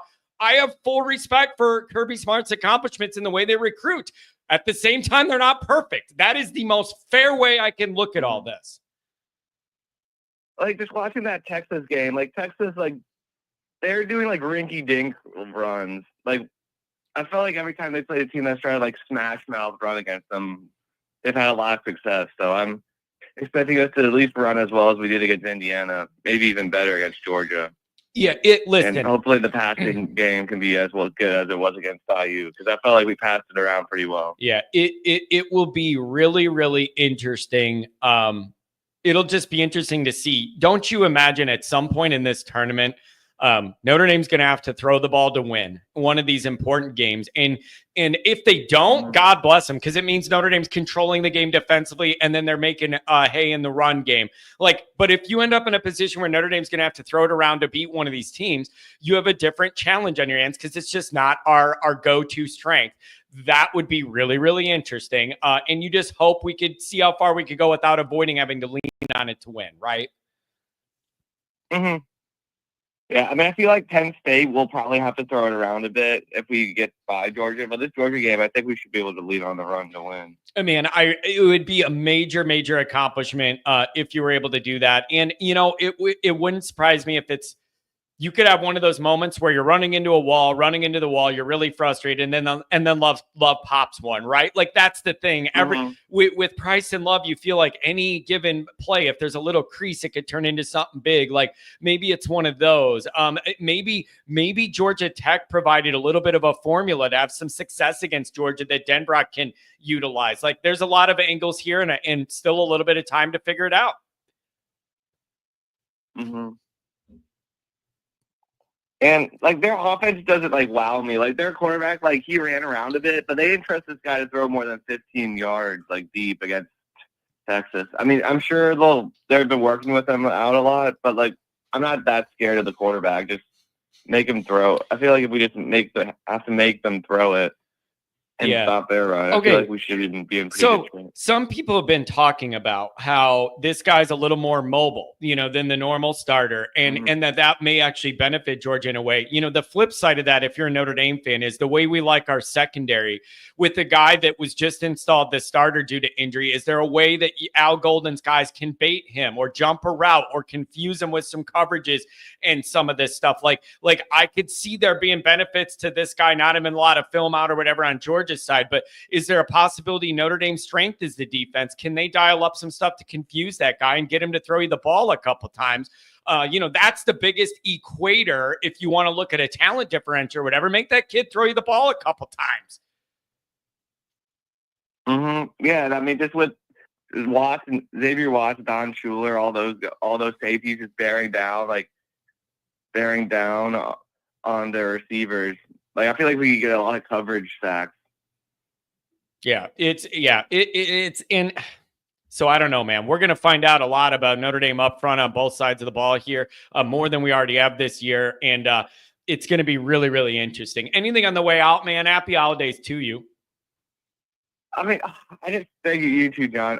I want this, like, even if we can win this game convincingly, which obviously is going to be a challenge, like, I just want to see those SEC guys eat crap for I know we shouldn't care about what they say, but it does bother me. And you know what? Listen, man, there's only one way to do this, and it's you got to beat Georgia. And then the narrative will probably be, oh, we didn't have our starting quarterback, blah, blah, blah, blah, blah. But like, regardless of that, it would mean and represent something very, very different if Notre Dame was able to get this win. You are unlocking a different level of Notre Dame football in the modern era. So it was good last week, and you checked a lot of boxes for Freeman in the program in the modern era. You checked a lot of those boxes you had to check this year last week. That's a great success. And now you got to see if you can unlock a different level of what this all is, or you're going to learn you're another year away from that, or you don't have enough talent here and there. Like, we're going to learn exactly where Notre Dame's level truly is here this week. Hey, Merry Christmas, man. Give me a call after the holiday. We'll break. Merry Christmas, John. Yeah, thanks for calling regularly, and relax a couple days, and then we'll rejoin and break down Georgia. Thanks. Do it. Thanks, John. Let's do it. I don't know why, you guys. I obviously I'm not a Georgia fan, but it was a great success. I'm not a Georgia fan. But it is really, really fun to say the Dogs. You got to have. It's almost like a Coach O. It's almost like a Coach O is like, I'm not. The voice is venturing down the Coach O line when you go, give me the Dogs. Oh, I want to talk about the Georgia Dogs. I'm killing my throat, man. I don't think I got the Coach O in me, bro. My voice is already dead from the game and being sick and everything. I'm running my mouth so much. My voice is on life support. And I know a lot of people like it. Oh, man. Tailgating with Georgia fans was fun. The barking was out. That's what I'm saying. It's so, like, immature, but I'm into it. I would love if I covered Georgia. I would just, every time my introduction to the show, instead of having Tony Roberts with the touchdown Notre Dame, it would just be me going, give me the Dogs. Tom Frawley, Chicago's very own. I love you, Tom. Welcome to the show. Good morning. Oh, my God, the comments this morning. Slip Mahoney dropped a comment when he said, is this area code guy? Yeah. I know. I'm just, Tom, I'm just not, I can't follow Todd's numbers. He's too smart with the numbers. And my little Irish brain is trying to calculate, and I just can't always keep up with Todd, man. He's like, and then this number, and then that record, and this record, and my little Irish brain just can't move that quick, Tom. And people could see it. People could see the wheels spinning because I'm trying to do the math. I'm not that smart. I'm just not that smart. Oh. I can hear you say, yeah. I am just not that smart. God, I wish I could process numbers. Oh my God. And then just some of the comments, and it's like, look, I don't know where Ronald. Poor Ronald. You know what? I want to wish him a Merry Christmas. Yeah. I hope he doesn't have to take the short bus to the Salvation Army to get his turkey dinner tomorrow. Tom, I'm picturing Ronald McDonald's family Christmas, and it's like in this living room with the normal Christmas tree and everything, but they're all dressed like clowns, and they're giving each other like new shoes and a new wig and like a new outfit, but they're all sitting there dressed as clowns, and it's like, and you get a new wig and you get face paint, and like it's all clown themed. Their dinner's just a bunch of hash browns from McDonald's and like fries. They got an ice cream machine in the kitchen, and you just turn it and get yourself some ice cream. Get yourself a McFlurry. Oh my God, I love this show. Yeah. So it's just I don't, his logic. He talks out of both sides of his mouth. I don't know. Anyway, so on the more serious matters, there's Georgia, right? Yeah. Well, I forgot to mention yesterday that I have a very, very vivid memory of the last time we played Georgia in the Sugar Bowl, and we lost 17-10, and Dan Devine wouldn't throw the football. Yeah. And Blair Keel was the freshman quarterback that year, and they had a great defense. Mark Savagnin, who went to St. Rita High School on the south side of Chicago, he was the starting middle linebacker. And with Bob Crable, they took out Herschel Walker and popped his shoulder out in the second play of the game. And they dislocated his shoulder, and then they popped his shoulder back in. And Dave Dorison fumbled a punt inside the 10-yard line, and that was the difference of the ball game. Herschel Walker took it in the next play. And that was it. We could never come back. So, Tom, and I can remember the quarterback. The quarterback's name was Buck Ballou. Son of a buck, Georgia. Yeah, Buck Ballou. Yeah. Just imagine if I was previewing that game the whole week. Son of a buck. Oh my God. Yeah. And I have subsequently met Buck Ballou. He lives in Alpharetta, Georgia. I was down on a business trip several years ago, and I actually got drunk with him. And, not a bad guy, but I still have nightmares about that game. Yeah. I just think this has got a different flavor. Notre Dame was going up against the great Herschel Walker. They maintained, I think they held him to 110 yards rushing, but they never let him get out. And it was just a field position game. Now, do we see that game? The same kind of game? I hope not. Yeah. I hope, and I really believe in my heart of hearts that Denbrock will open up the playbook. I mean, this is it. Because if you look, unload the clip. Like, this is that moment. If you got anything left, go ahead. Yeah, let it fly. Yep. Yeah, and then send the message. Okay, all the shit talking, all the SEC fans and this, that, and the other thing. Take care of the business on the field and blow their doors off. Yeah. Now, our friend Ronald McDonald was saying, well, if you're comparing the Georgia Tech-Georgia game, then Notre Dame's going to lose by 17. It's like, well, wait a second. Upon closer examination, what hurt Georgia was Hayes King, the mobile quarterback, and Riley Leonard's just as shifty and mobile as that kid. They run RPO. It phase on now that he's clicking. Oh, yeah. And don't forget, Georgia hasn't played in how long? It'll be 3 weeks by the time they tee it up. Yeah, it is. It's going to be, Tom, this is really interesting. I want to know, on the way out here with the history of this, I know you're well aware of all things college football history, but do you see a little bit of what I was saying with like Notre Dame and Freeman are trying to build and become that program the way Kirby built Georgia back up to get to the top of the mountain after not doing it for so long? And what that journey's like and how hard it is to be a brand name helmet trying to fight your way back to the top and what that's like and how hard it is. I see a lot of through lines there. And I just think it's going to be really interesting, Tom. Hey, listen, man, I really there's some yeah, go ahead.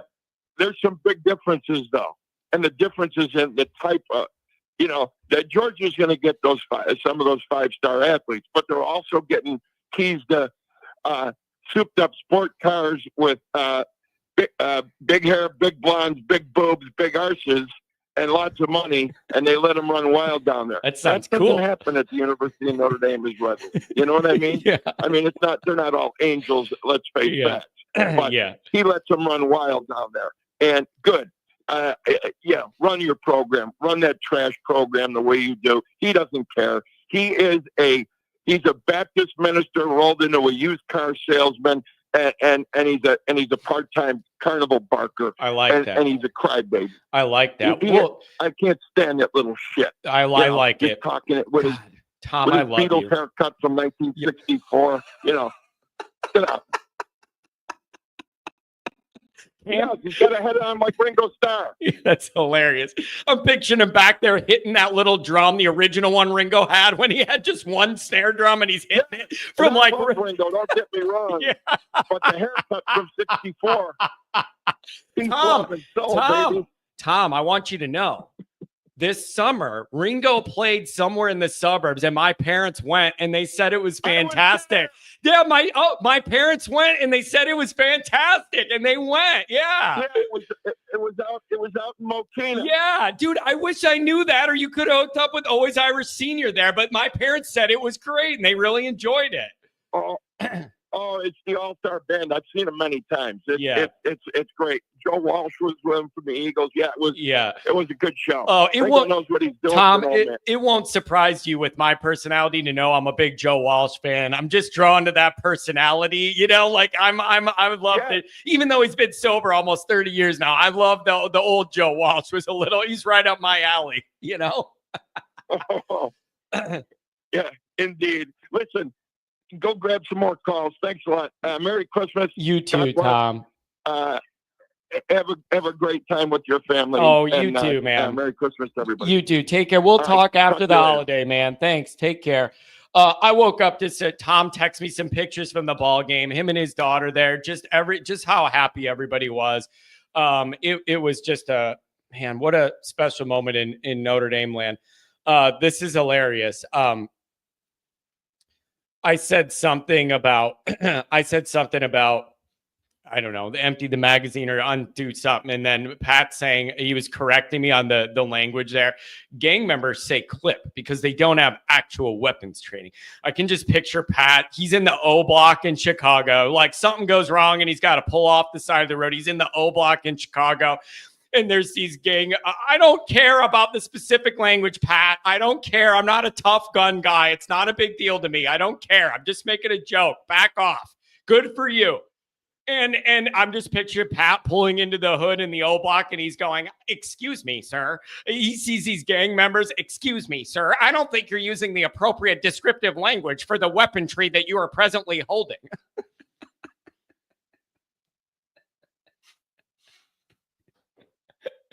I wouldn't be anywhere near the O block. I said something goes wrong, bro. I had something blow up in my car engine once, and I had to get off. And I had to get off the Dan Ryan, and it was a bad spot. But I had to get off.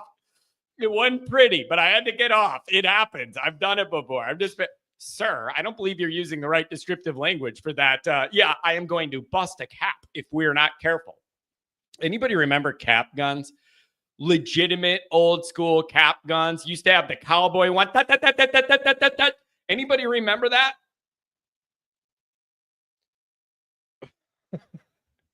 John looks like a gang member. The gang's in New York, but a gang member nonetheless. Yeah, I look like a gang member. Somebody said they were going to make some do-rags, some Always Irish do-rags. Like if we really want to take this show to the next level, imagine me hosting every show with a do-rag on my head. Just imagine what this show would turn into if I did it. Like I'd look like Kip from Napoleon Dynamite. And I'm going to put a do-rag on. And we're going to go do that. 618, what's going on? I got 386. My main man, Martinez. Nikki Dean loves to be seen. You're coming up next. What's up, 618?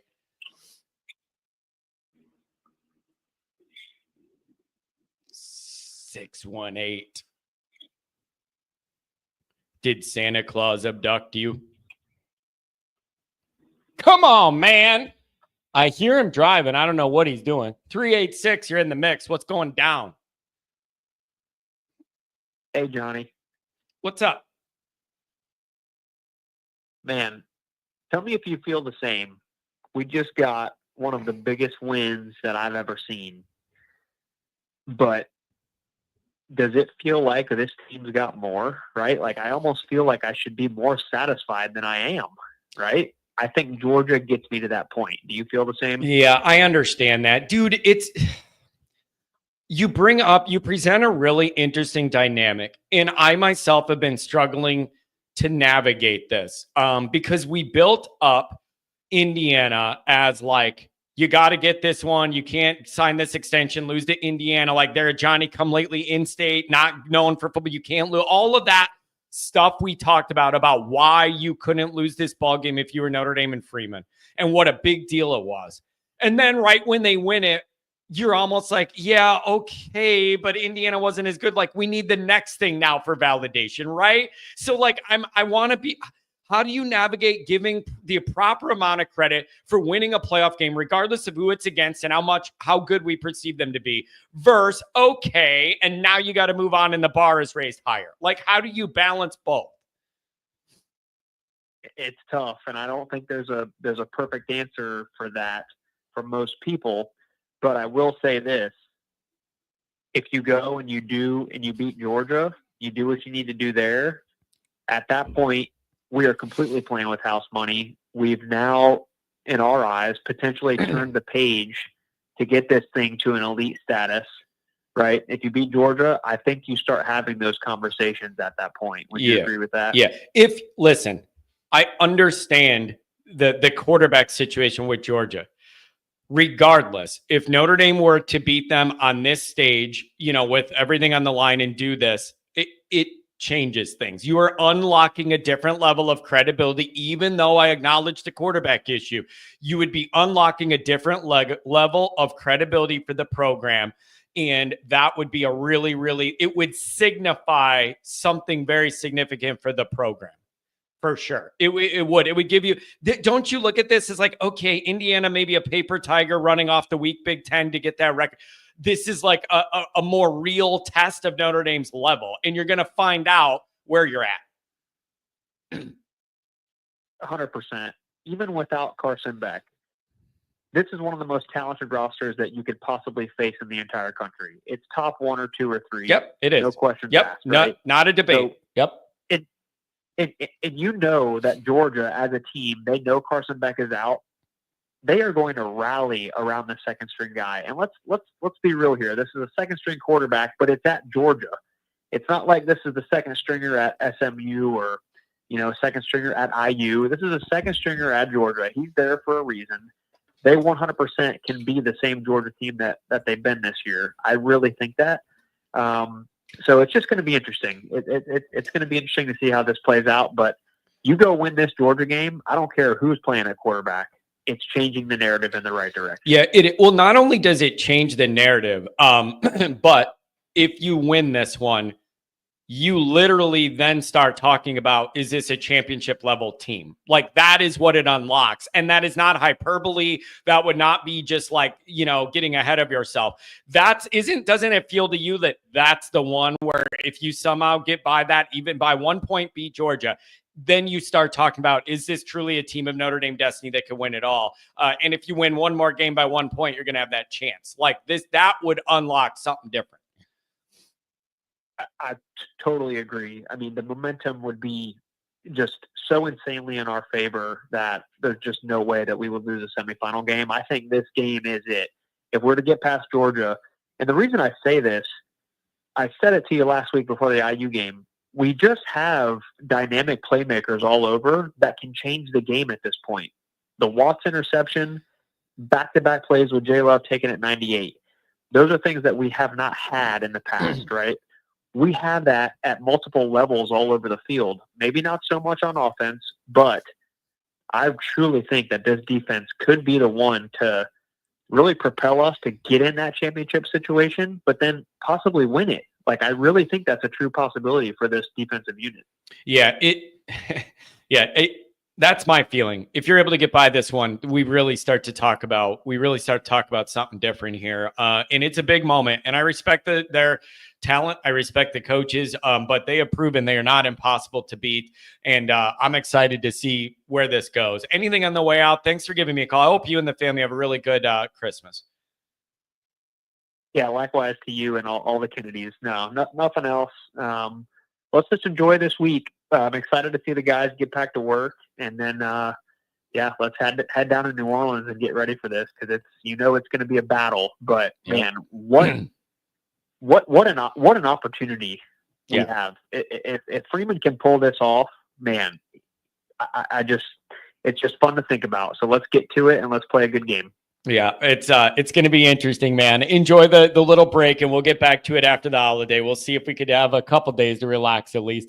You guys, I can't stop thinking of Pat as the boss of like a Chicago street gang. I just can't.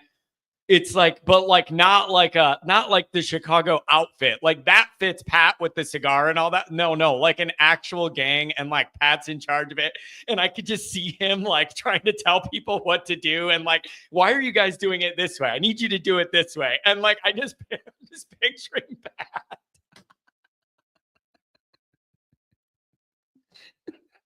I'm just picturing Pat with the do-rag and just like, you guys aren't doing it right. Come on, get it together.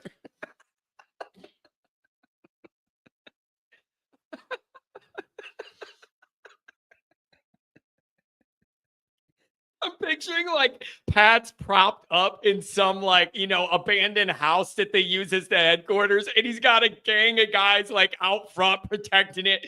And it's like, it looks abandoned, but on the inside, they're running the headquarters. And then Pat's upstairs smoking a cigar, counting money. He's counting money and it's just, I'm just picturing it, man. Oh God. My main man, Martinez. What's going on, baby? Hey, Johnny, am I clear? Can you hear me? Yeah, crystal clear. Okay.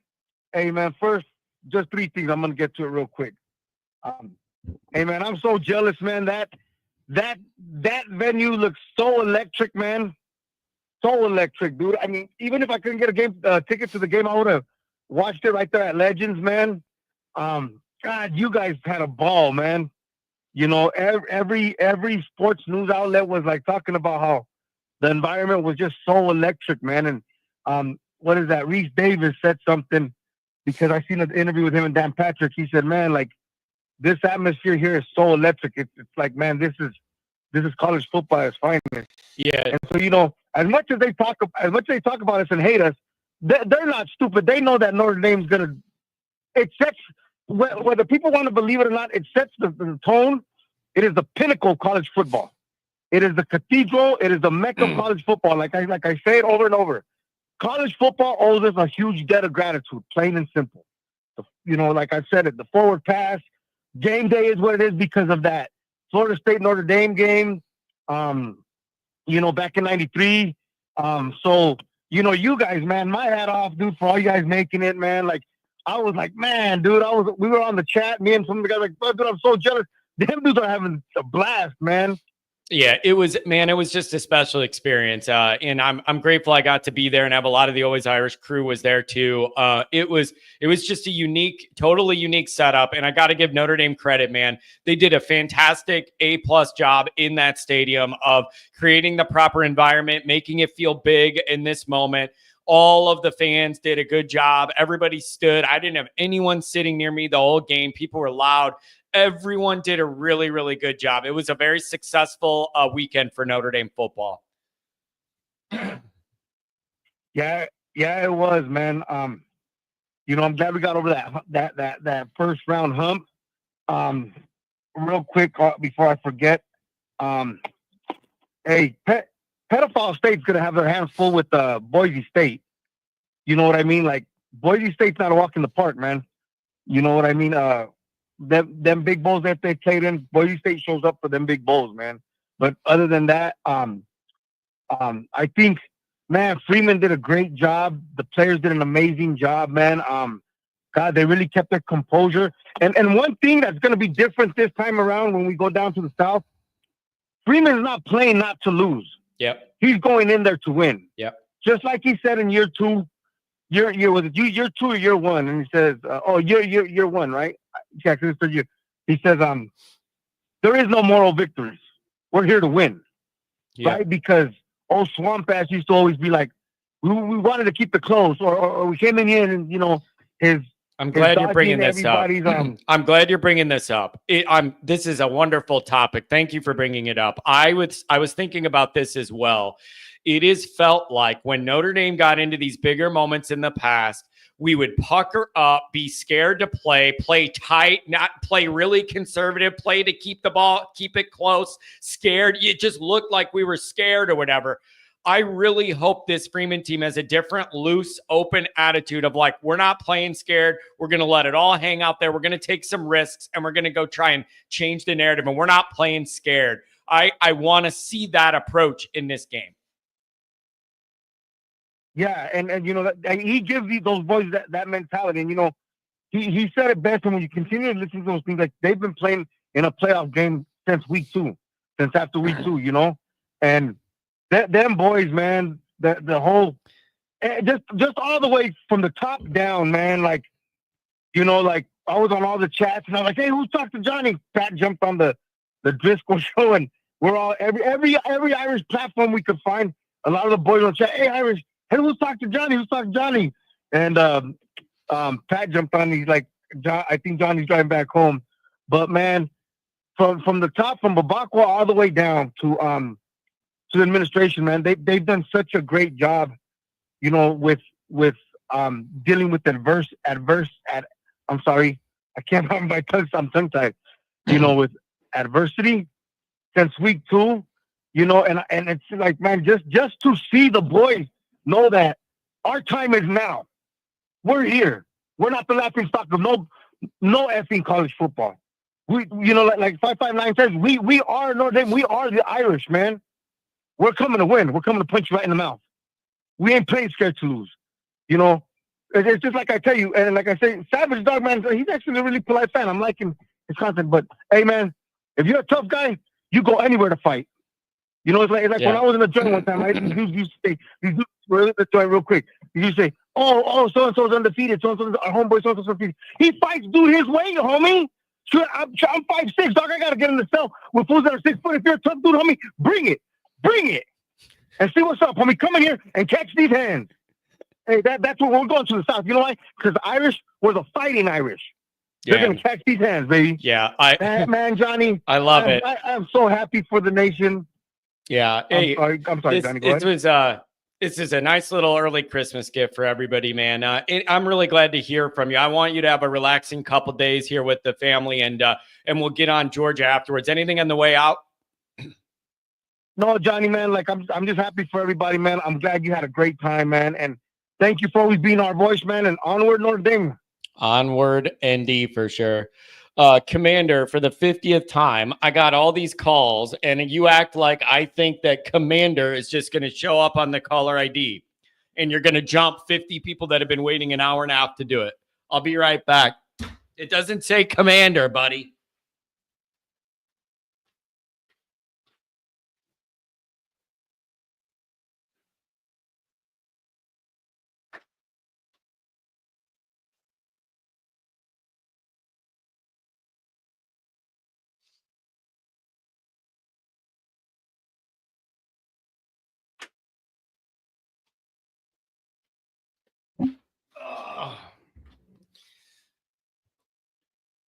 I'm struggling. I'm sorry, you guys. I'm hurting. Always Irish Senior. I've been saying all year, we need to see an offense package with Love and Price, and have them try and stop that. Like, let's see it. What did I say that's funny? I don't know what I said that's funny. Yeah, I don't know. I'm having fun in this show today. I really am. We're getting kind of goofy, and I really appreciate it. Here we go. $20 holler from Tom Chris. What's up, John? First time I could watch live in a while. Don't get caught up in SEC fans' hypothetical games. They're undefeated in their own minds. Make a statement in the Sugar Bowl. Merry Christmas and go Irish. It's good to hear from you guys. And, we missed you guys at the tailgate, and, maybe hope to see you for blue and gold or whatever. But Merry Christmas to you guys. You guys are great. And it was great having you over to the house back in September. Nikki Dean loves to be heard and seen. Santa Claus, what's going on? Hey, Johnny. Sorry we couldn't hook up with you, man. Dude. My buddy got in about 5 o'clock and getting to the stadium and all that. It was 6:30 before we were able to take that picture I sent you. Did you get to see that? Yeah, I did. But man, I thought maybe that my services would all be better, whatever. I was still a little frustrated. I got some text messages back when I crossed the state line like I always used to. So maybe it's my phone, but I wasn't getting all the messages. But it was tricky, Nick. Getting in and out of there was not an easy task. And there was a long, slow drive home for a lot of people, dangerous too. So, I mean, I totally understand. It was just a weird day for everybody. I was just so hyped up, and I just wanted to be near the stadium as soon as I could. And then my buddy's like, "Oh, I've got car trouble. I'm going to be behind, blah, blah, blah." I'm like, "Okay, this is not going to happen today. You know, we'll deal with it." But man, that stadium was awesome. That's the first Notre Dame game I've been to that no one sat down. Yep. No one. Yep. And the light show and all of that, I mean, it was great. My big thing is moving on to Georgia. And I've got a buddy that he's not a Georgia fan. He's just an SEC fan. He's already been in my ear saying we're going to get killed and blah, blah, blah. And I'm like, "Look, bud, you don't know about this team. They're different. They're not the old Notre Dame." Yeah, And Nick, you would really, really be able to change some long held perceptions if you're able to bust through this. And again, I mean it. I do not want Kelly era Notre Dame in a big moment, tail between their legs, scared to run out there, playing conservative, playing tight, not letting it hang loose, not even looking like they're having fun, wound so tight. That is how we used to approach these big game moments, and we failed in every single one of them. I'm truly hoping this team is different.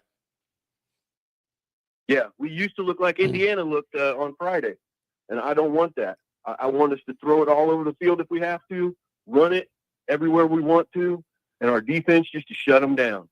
That's what I want. That's what I hope happens. Yeah. Let me ask, were you warm enough? Did the Santa Claus beard keep you warm, or what were we doing? Were we warm or what? I'll tell you what, I had 4 layers on underneath that Santa Claus suit. And the beard, my face did not get cold at all. I had to take the wig off like twice because I was sweating so bad. Yeah. But you were in the IU section, weren't you? There was a lot of IU people around me. So that's just where I ended up. But for what I paid for the ticket, I have no complaints at all. I was just happy to be there. Yeah, it was cool.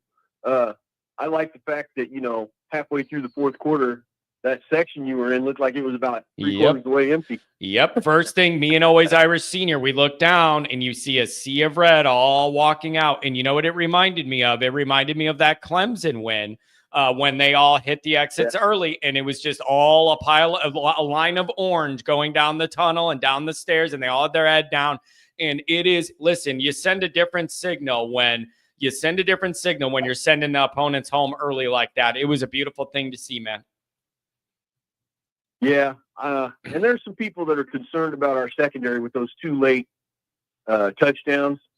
I just kind of got the feeling that the guys were just relaxing and trying to enjoy the moment themselves, and they forgot, oh, gosh, we got 5 minutes left to go. So, yeah, they gave up a couple stupid touchdowns. You know what I ended up writing? It's in the eye of the beholder how much you want to let that bother you as a Notre Dame fan. But my final sentence was something to the effect of, just consider that you gave up some ugly things in garbage time and it still didn't matter. That, I think, is the big takeaway. Yeah, it is. And I agree with you 110%. I think Tim Brock has been holding back, and I think we're going to see Love and Price in the backfield. Maybe Aeneas Williams in the slot. Yeah, I'm telling you, all those guys are contributing at a big level here. I think Mike Denbrock may realize this is Georgia, and we may have to do some different things here. And we may need to take some risks. We may need to show some looks and try things that haven't been on film yet. Whatever it is. Nick, I would rather, if Notre Dame's going down against Georgia, I'd rather they go down swinging, taking big chances to win this game than to just play conservative and scared and fall and just get kind of worn down. I would rather if Notre Dame was to go down, giving it all you got. I agree with you 100%. And my wife was a little bit cold on the walk to Holy Cross because that's where we parked. But I said, "Come on, honey, keep walking and you'll warm up." Yeah. What a trooper. I mean, it was a long, cold day for everybody, but just a good cathartic experience for the Notre Dame fans, and we all deserve that moment together. And it was really, really special.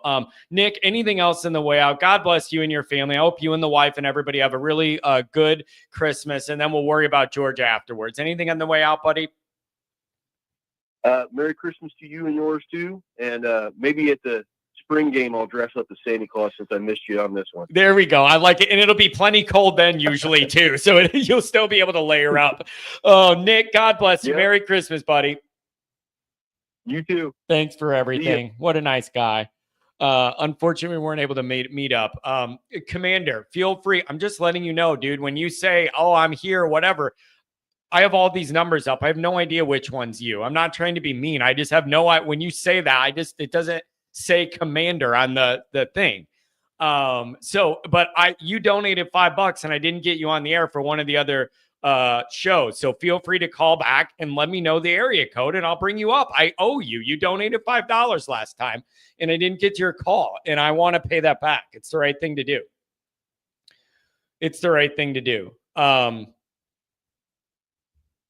I have an opinion on this. It's not very popular in Notre Dame land, I don't think. Don't forget we took over your stadium. Here's my response to that is I completely understand why that happened. And I blame Brian Kelly for it. So that's the answer. You had one of it's like Brian Kelly's. Brian Kelly was the coach for how many years? And then the entire program completely collapsed and fell apart in 2016 and went absolutely in the crapper. And you went 4-8. And it all in the middle of Brian Kelly's tenure, when you're supposed to just get incrementally better and better and better and whatever, you go 4-8, and then you want us to all pay all these prices and end up in there to watch you get ran all over by Georgia. There was no evidence that Notre Dame was going to play good or compete, and that was a protest against what Brian Kelly was. Totally, I'm not even mad at the Notre Dame people. It was a protest of what Brian Kelly was. So I totally understand why Notre Dame fans were going, I'm not spending all this money and going there to be miserable because Kelly is bad at what he's doing. I'm making a profit. This is the one time I don't blame Notre Dame people. It's Brian Kelly's fault. That was coming off. It's an important detail. That was coming off that 4-8 nightmare where nobody trusted Brian Kelly. I totally understand why those tickets were up for sale. Totally get it.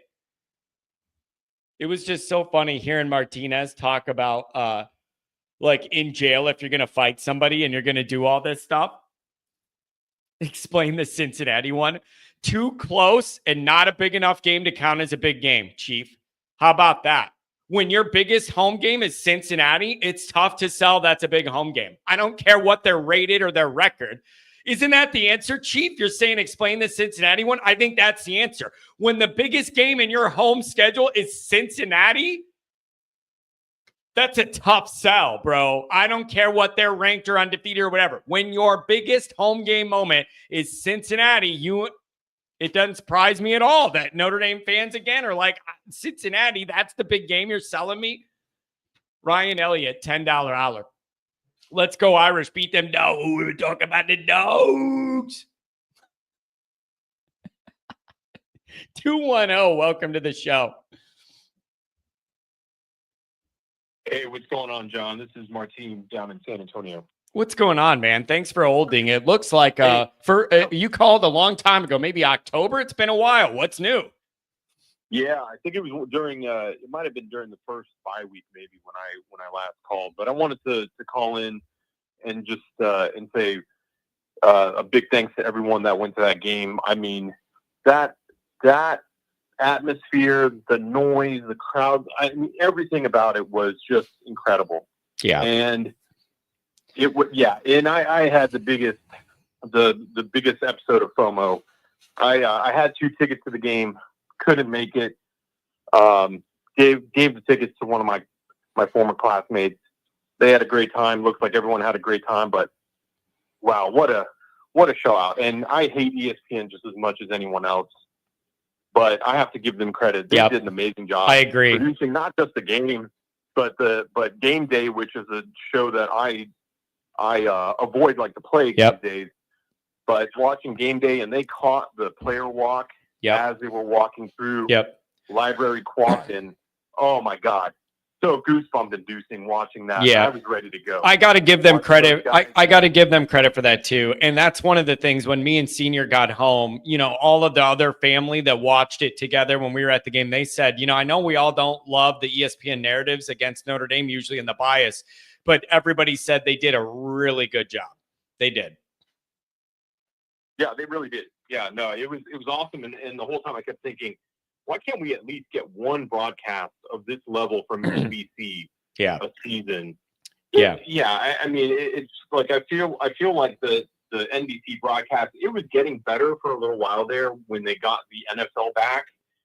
I don't know if you remember. I mean, those early 2000s broadcasts were pretty horrible, and I feel like they're now sliding back into that territory again. It was but it was so amazing to watch that. And big thanks to everyone that went to that game. I mean, the noise level was insane.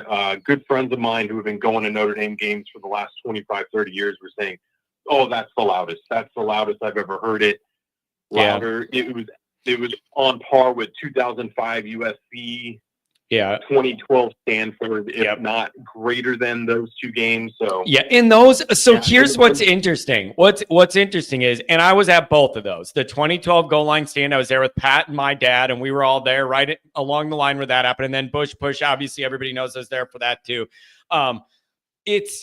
Those were really, really loud. It's hard to almost compare now, though, with the stadium expansion and the Jumbotron and the way the noise moves around in there. Like, it's totally kind of like comparing different eras here just because of what you add to the sound or keep it in or whatever. But I'll give Notre Dame credit. They put on an A+ performance, and the fans got put on an A+ show, too. Nobody sat the whole time, loud the whole time. I saw no one sitting during the game on the Indiana side or the Notre Dame side, as far as I could see. You sat during the TV timeouts and halftime, and that was it. Everybody was loud. I was proud. It was a great performance.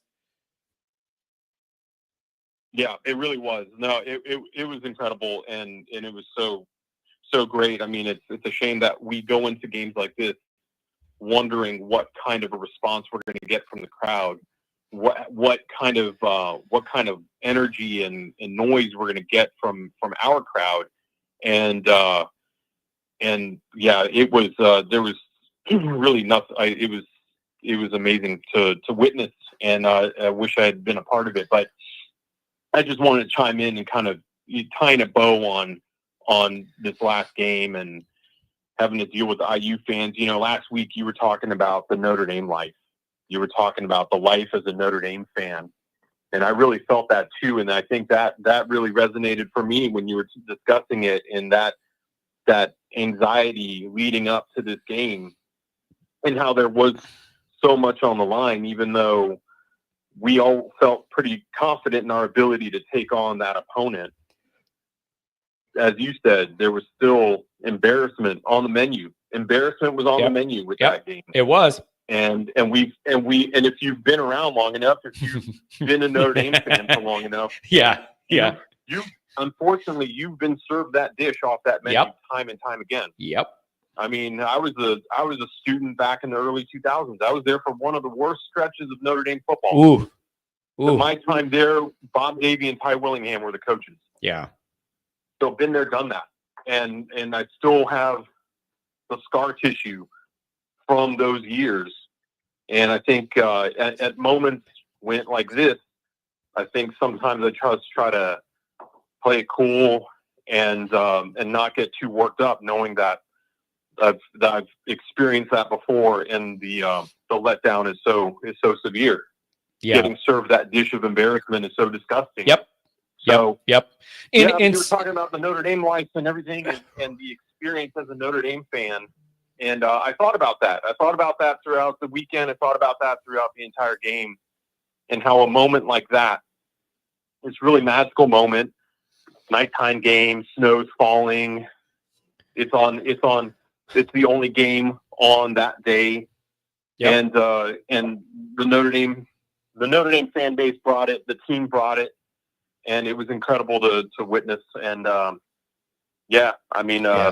kudos to you too, because I really started listening to the show here in the last couple weeks, and in the lead up to that game, I was listening to your show more and more. And much love to the Always Irish family, because you guys helped me really, really kind of get amped up for it. And again, as someone who bore witness to a lot of really bad Notre Dame football, and having been there during one of the worst stretches in the history of Notre Dame football, you have moments like this, and you experience it with a community, and it kind of, you look back at those lean years, those terrible moments, and think, okay, well, we got through that, and we got better times ahead as a program. Yeah, it was really just good to be able to check this box off, and now we're going for more, higher level stuff from here on out. Really appreciate the kind words. Have a good Christmas, and then we'll worry about Georgia afterwards. Give me a call after the holiday. Yeah, sounds good, Jump. Merry Christmas. And, thank you. Merry Christmas to the entire Always Irish family. Oh, thanks a lot. What a nice guy. Appreciate that. Appreciate it very much. Joshua Finn. Nobody was naming ND in the doesn't belong conversation Sunday. I did notice that in the discourse. One of the things, the national discourse, I did notice is a lot of the talk was about these teams that didn't belong or got exposed or showed that they didn't belong, whatever it may be. And it was nice to see Notre Dame listed in the group of like, okay, we expected them to be this good and they belong. Like perceptually, that may be a small thing that doesn't matter to a lot of people, but it did stand out to me how they kept saying, this showed who belongs on the heavyweight scale and who doesn't. And they had Notre Dame in that category. Perceptually, I view that as progress, because Notre Dame's not often looked at that way. Aussie, $5. Jack Kaiser said it best regarding the game atmosphere. Hopefully that becomes the standard for ND home games moving forward. It won't. It just won't. It won't. I mean, it's just not going to be. I'm sorry, you guys. But when it's a 1:30 start in September against Miami, Ohio, no. It's a sightseeing tour and a drink fest, and then bring your family because it's cheap to get the kids in. It isn't going to happen. It's just not. It's just not. It's not. You get this a couple, maybe one time a year for the biggest night game and whatever. Good job against Ohio State, building all that up. But you're just not, this is not going to be what it's like forever, setting the standard. It's just not going to be. You can't recreate this. Oh boy. Okay. So Mills is out, and that is not ideal. So, okay. Apparently is Freeman talking now, and that's what's going on, you guys?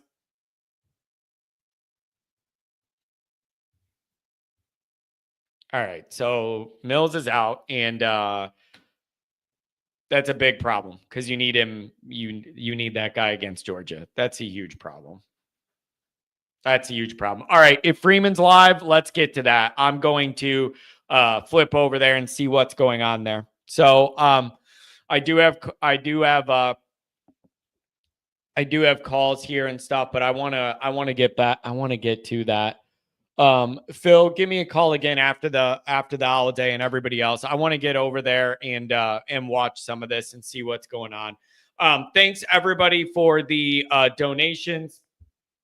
Thanks everybody for the donations, everybody in the chat, everything. We will get through the holiday, and then we will and we'll get into this Georgia thing. So, but I want to get caught up on this, and now there's content to make about the injury and all this stuff.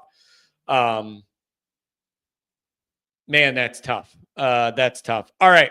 Thank you guys very much. All the donations. This was a fun show today. A lot of good energy. Let's go see what's up with this news.